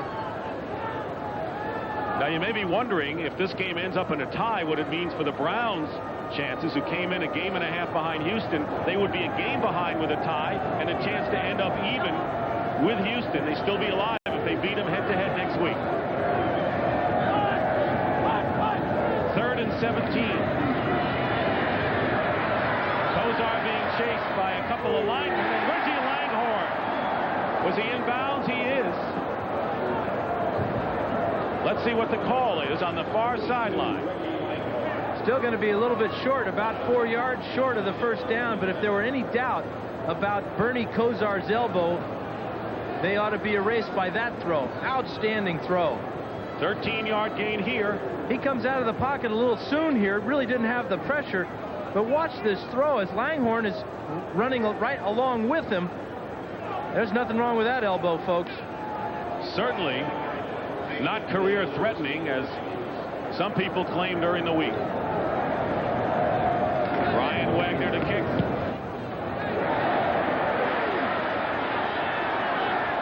Leo Lewis on the fair catch. We're in overtime, and the Minnesota Vikings get their first chance on offense. 17-17 the score. Vikings with a victory would wrap up the NFC Central. The Browns would stay alive with a win. Bud Carson and Mike Johnson talk things over as the Browns go on defense. Minnesota will start from their 17. The relief pitcher today for Minnesota, Tommy Kramer, for Wade Wilson, who sprained his left knee. Kramer's done an outstanding job at the helm behind an offensive line that has really shut the Browns' pass rush down.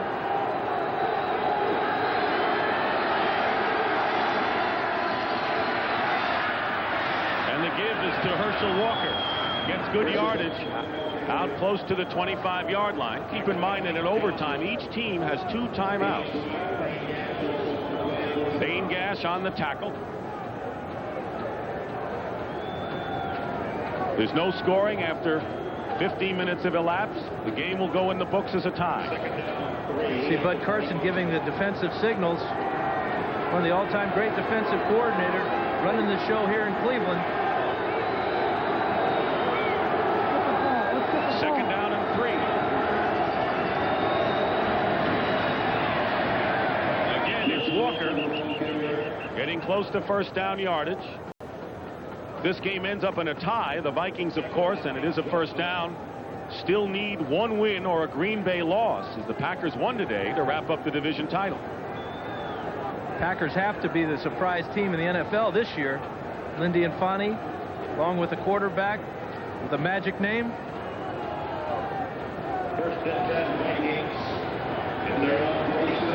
Packers could move into a first-place tie if the Browns win here in overtime. First down on the 27.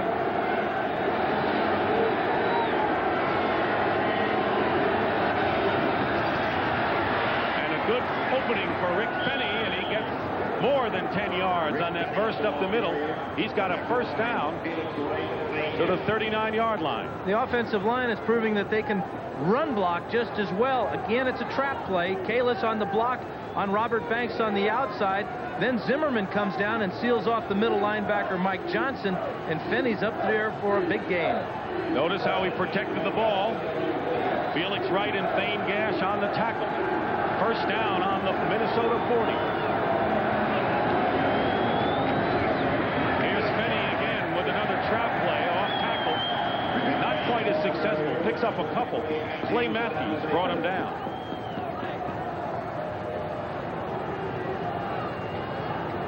Schnelker is now using his wide receivers as messengers. Gustafson and Hassan Jones are coming in with the play for Tommy Kramer. Been remarkable how well the offenses have played in the second half.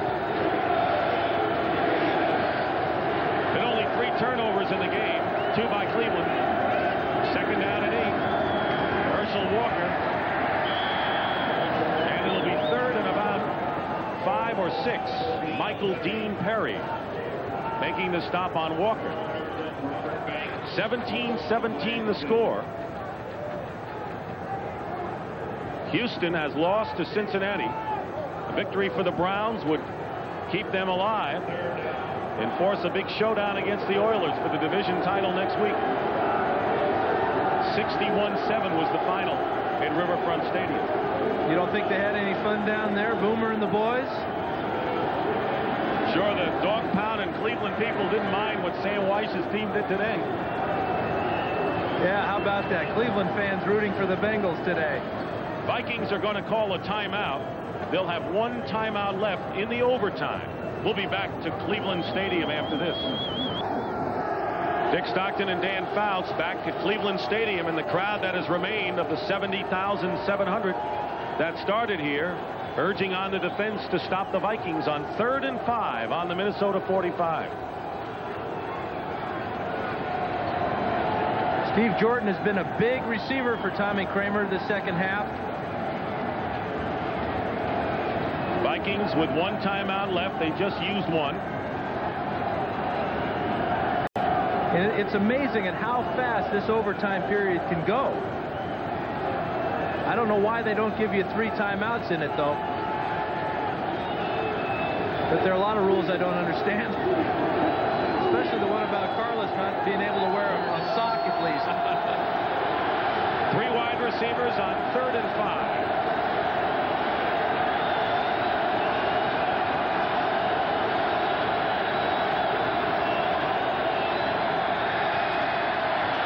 Chase. His pass incomplete, intended for Jim Gustafson. And Tommy Kramer is appealing to the official that Gustafson was pushed, or Gustafson is, and Kramer wants to get him away. It'll be 4th down, and the Browns are going to get another chance on offense. At least one more. These kickers, the punters, have had outstanding days of their own. Neither of them have had a blocked punt all year long. Look for the Browns to put some pressure on Scribner now. Gerald McNeil trying to get some room, but nothing doing as he's ridden out by Mark Trestman, who replaced Mike Merriweather, who was shaken up.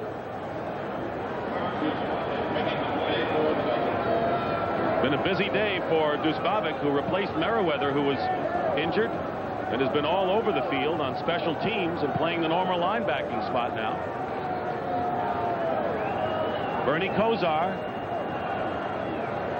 back to the helm, has thrown 2 touchdown passes today, breaking a 4-week drought, starts from his 21. 17-17 in overtime.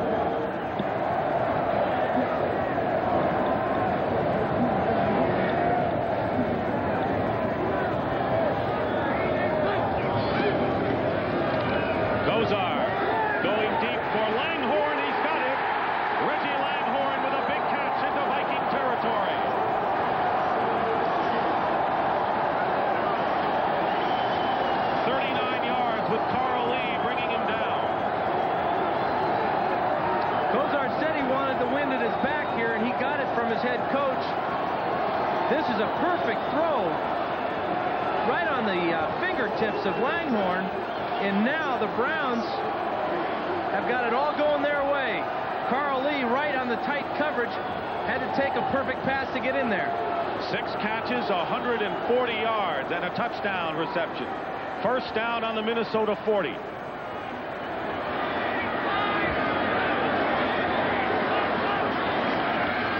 Kevin Mack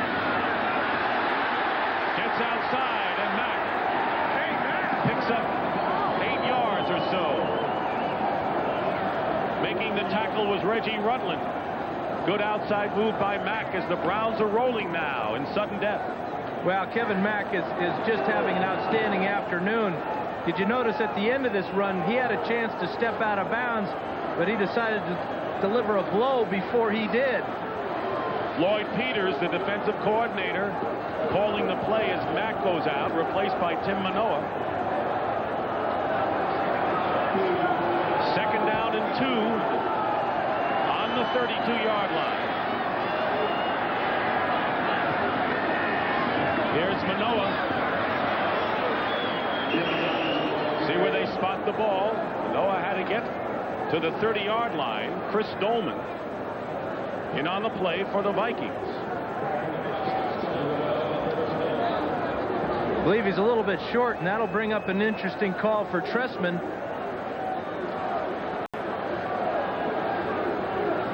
Recall last time they were in this situation, he elected to give Kosar the ball on a quarterback sneak.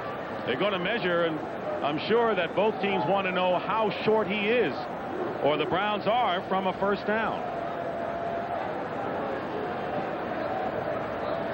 How about 4 inches? Scott Studwell signaled a yard. A little exaggeration there. Oh, you love it, though. You know, whatever it takes. Upsmanship.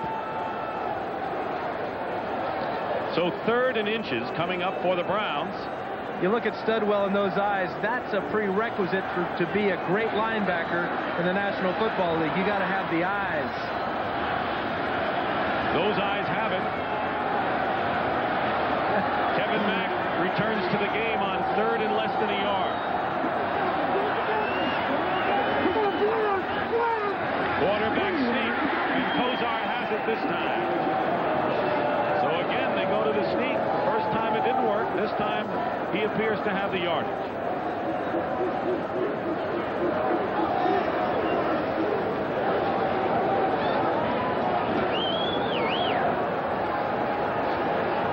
Kozar's going to take this ball right behind Riccozzi and Tony Jones.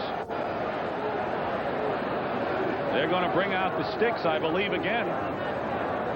You saw his feet kind of slip in the sandy part of the field there. But I think he's got it. By George, he's got it.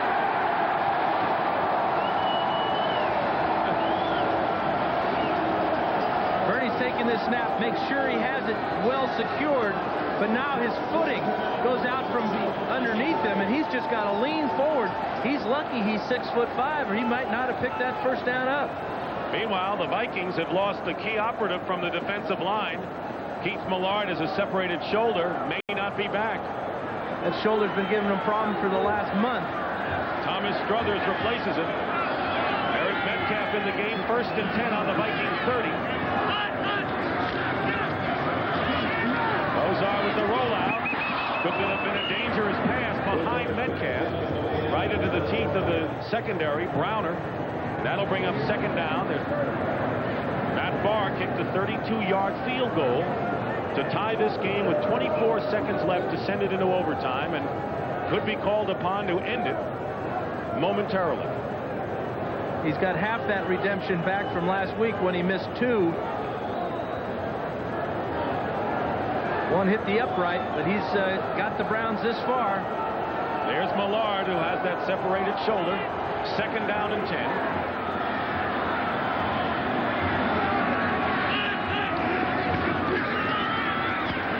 Kozar's pass. It's caught. That was Brian Brennan. The great possession receiver makes the catch. That'll bring up 3rd down inside the 25. It'll be 3rd down and about 4 for the Browns.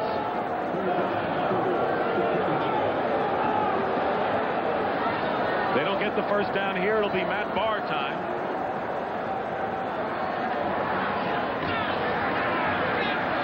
Kozar to run for it. Close. It'll be close. The Browns think they have it. He's got it. It is a first down.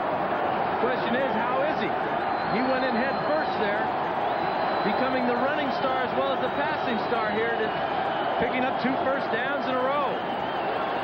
Heads up here, just diving across the line, picking up the first down. And he calls the play at the line of scrimmage. 1st and 10 on the 19. Kevin Mack up the middle, gets to the 15-yard line. Or 16, Al Noga on the tackle. Time remaining in the overtime is 6:05. And Kozar's trying to wear the Vikings out now, not going back into the huddle. There's no hurry. He doesn't have to be in this hurry-up offense, but Trestman wants him up at that line of scrimmage. Here's Mack. He's hit at the 14-yard line.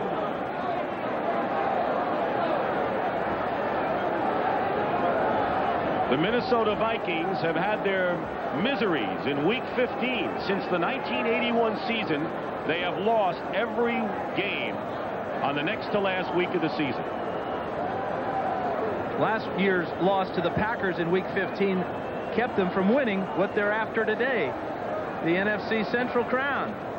The Browns are going to use up one of their timeouts right here. They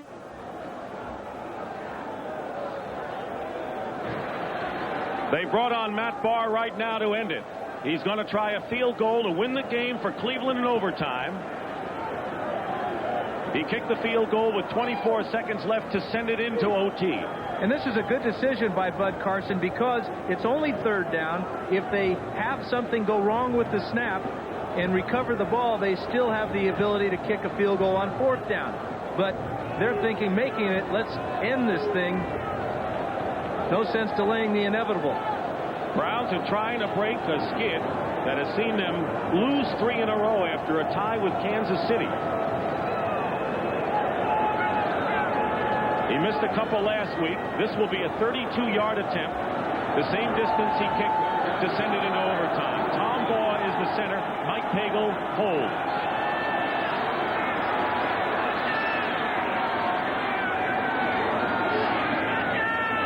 And it's a fake on third down and wide open for a touchdown on an eligible Van Waiters, who came in as an eligible man, and the Browns win it.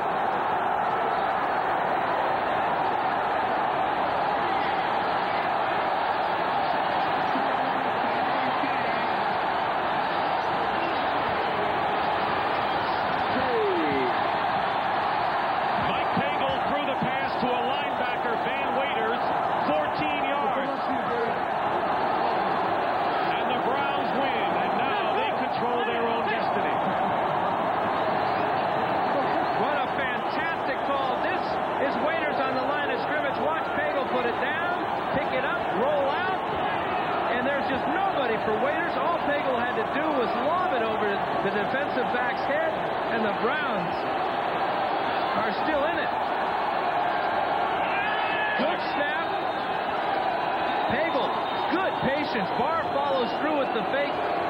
Pullington almost got a finger on it. And Waiters with his first ever touchdown. It may be his last as well, but who cares? A gutty call, and the Browns have won, and now the Vikings still have the magic number of 1. They need a win in their final game against Cincinnati or a Green Bay loss next week. And the Browns beat Houston. The Browns will win the division in an incredible overtime game.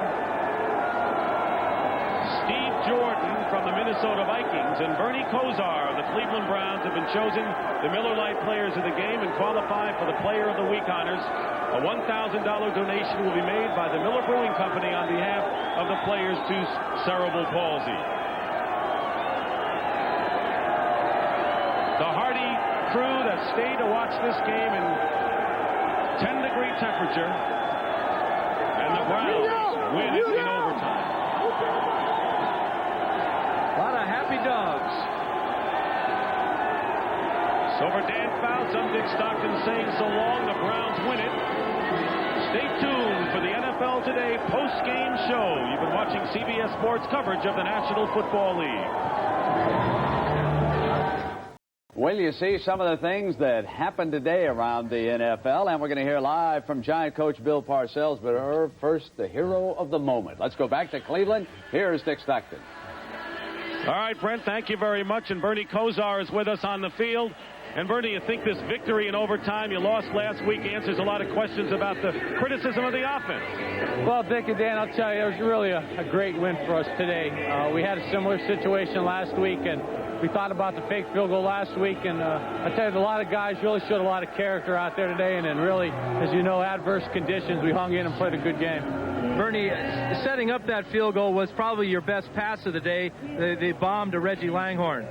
Yeah, Reggie came up to me on the sidelines and told me he thought he can get him deep. And, you know, Reggie played a really good game today. He was hot. And I figured we did a little audible. And, you know, Reggie just did a great job getting down the field. I like your beard, Bernie. Thank you so much. Bernie, the victory now gives you the opportunity to control your own destiny, something you had lost with Houston losing. Were you aware at all that Houston was getting beat bad today? Well, I tell you, try to just focus in and concentrate on the game, but I'd be lying to you guys if we didn't say that we knew what was happening in Cincinnati today. Well, you can win next week with a win over the Oilers. Congratulations to you. Yeah, we're looking forward to next week's game, Art. This is going to be a big one. All right, Bernie Kosar. Thanks the a lot, Browns. guys. Thank We'll you. see. Right now, let's send you back to New York and Brent Musburger. Brent? Right, Herb, not bad for a quarterback whose career was supposed to be over because of an injured elbow. Wasn't that the rumor a couple weeks ago? Darren looked pretty good in overtime, didn't it? Yeah, it sure did. Let's quickly take everybody through the scores and show you a couple of really wacky things that happened today. The Packers now are still alive. They go down to play the Dallas Cowboys, and the Minnesota Vikings will have the last Monday nighter. They do go home, and it's against the red-hot Cincinnati Bengals. Wait till you see their score. Here it is. The Cincinnati Bengals 61, the Oilers 7. It was 45-0 when this happened in Cincinnati. The short kick, and it's recovered from the Bengals. There's no doubt about it. Sam Weish ran it up today. Point differential certainly could become a factor way down the road. I don't know where Sam would be less popular in a restaurant tonight. I guess Cleveland has forgiven him for what he did today. Maybe he better not go out to dinner in Houston. All right, Pittsburgh and New England, 28-10. Another wacky moment in the NFL. This should never happen to an official. Oh, is he feeling badly about this? His name is Tom Dooley, and Bubby Brister crashed into him, and Tom Dooley is hanging down his head tonight. It did not count as a touchdown, incidentally. It was brought back, and the Steelers still have an opportunity to get to the playoffs. Indianapolis and Miami, and the Colts are still alive, as are the Dolphins. 42-13. The Colts at home were rough today. Here is the upset. Kansas City red hot the last month. The Chargers go in and beat them 20-13. There is a way for the Chiefs to get into the playoffs. We won't get into that right now. Detroit and Tampa Bay, and really a marvelous capper to a sensational season for rookie running back Barry Sanders. This is the run right here, Herb, that eclipsed Billy Sims' rookie rushing mark with 1,312 yards. Well, the nice thing about it, Brent, is the fact that Billy Sims is there to see it, and he's going to go out and congratulate Gary on a tremendous season for him. I'll tell you, Barry Sanders is going to have a great career in the NFL, isn't he? Well, no doubt about it. He's a rookie year this year. He's got another week yet to go, and the guy's just awesome. All right, now, these are games that are underway, and the Atlanta Falcons have struck for a couple of touchdowns to take a 17-10 lead. Here's their 72-yarder, and wide open against that beleaguered Washington Redskins secondary, and then they added another one, 17-10. Buffalo and San Francisco, Joe Montana in street clothes, getting the week off, and of course they'll need him for the playoffs. They've wrapped up the home field all the way. The Rams and the Jets turned it over a short time ago, and the Rams went in. They lead at 14-7. We're going to check in live with Coach Bill Parcells of the New York Giants, where we continue in just a moment. Player of the Year.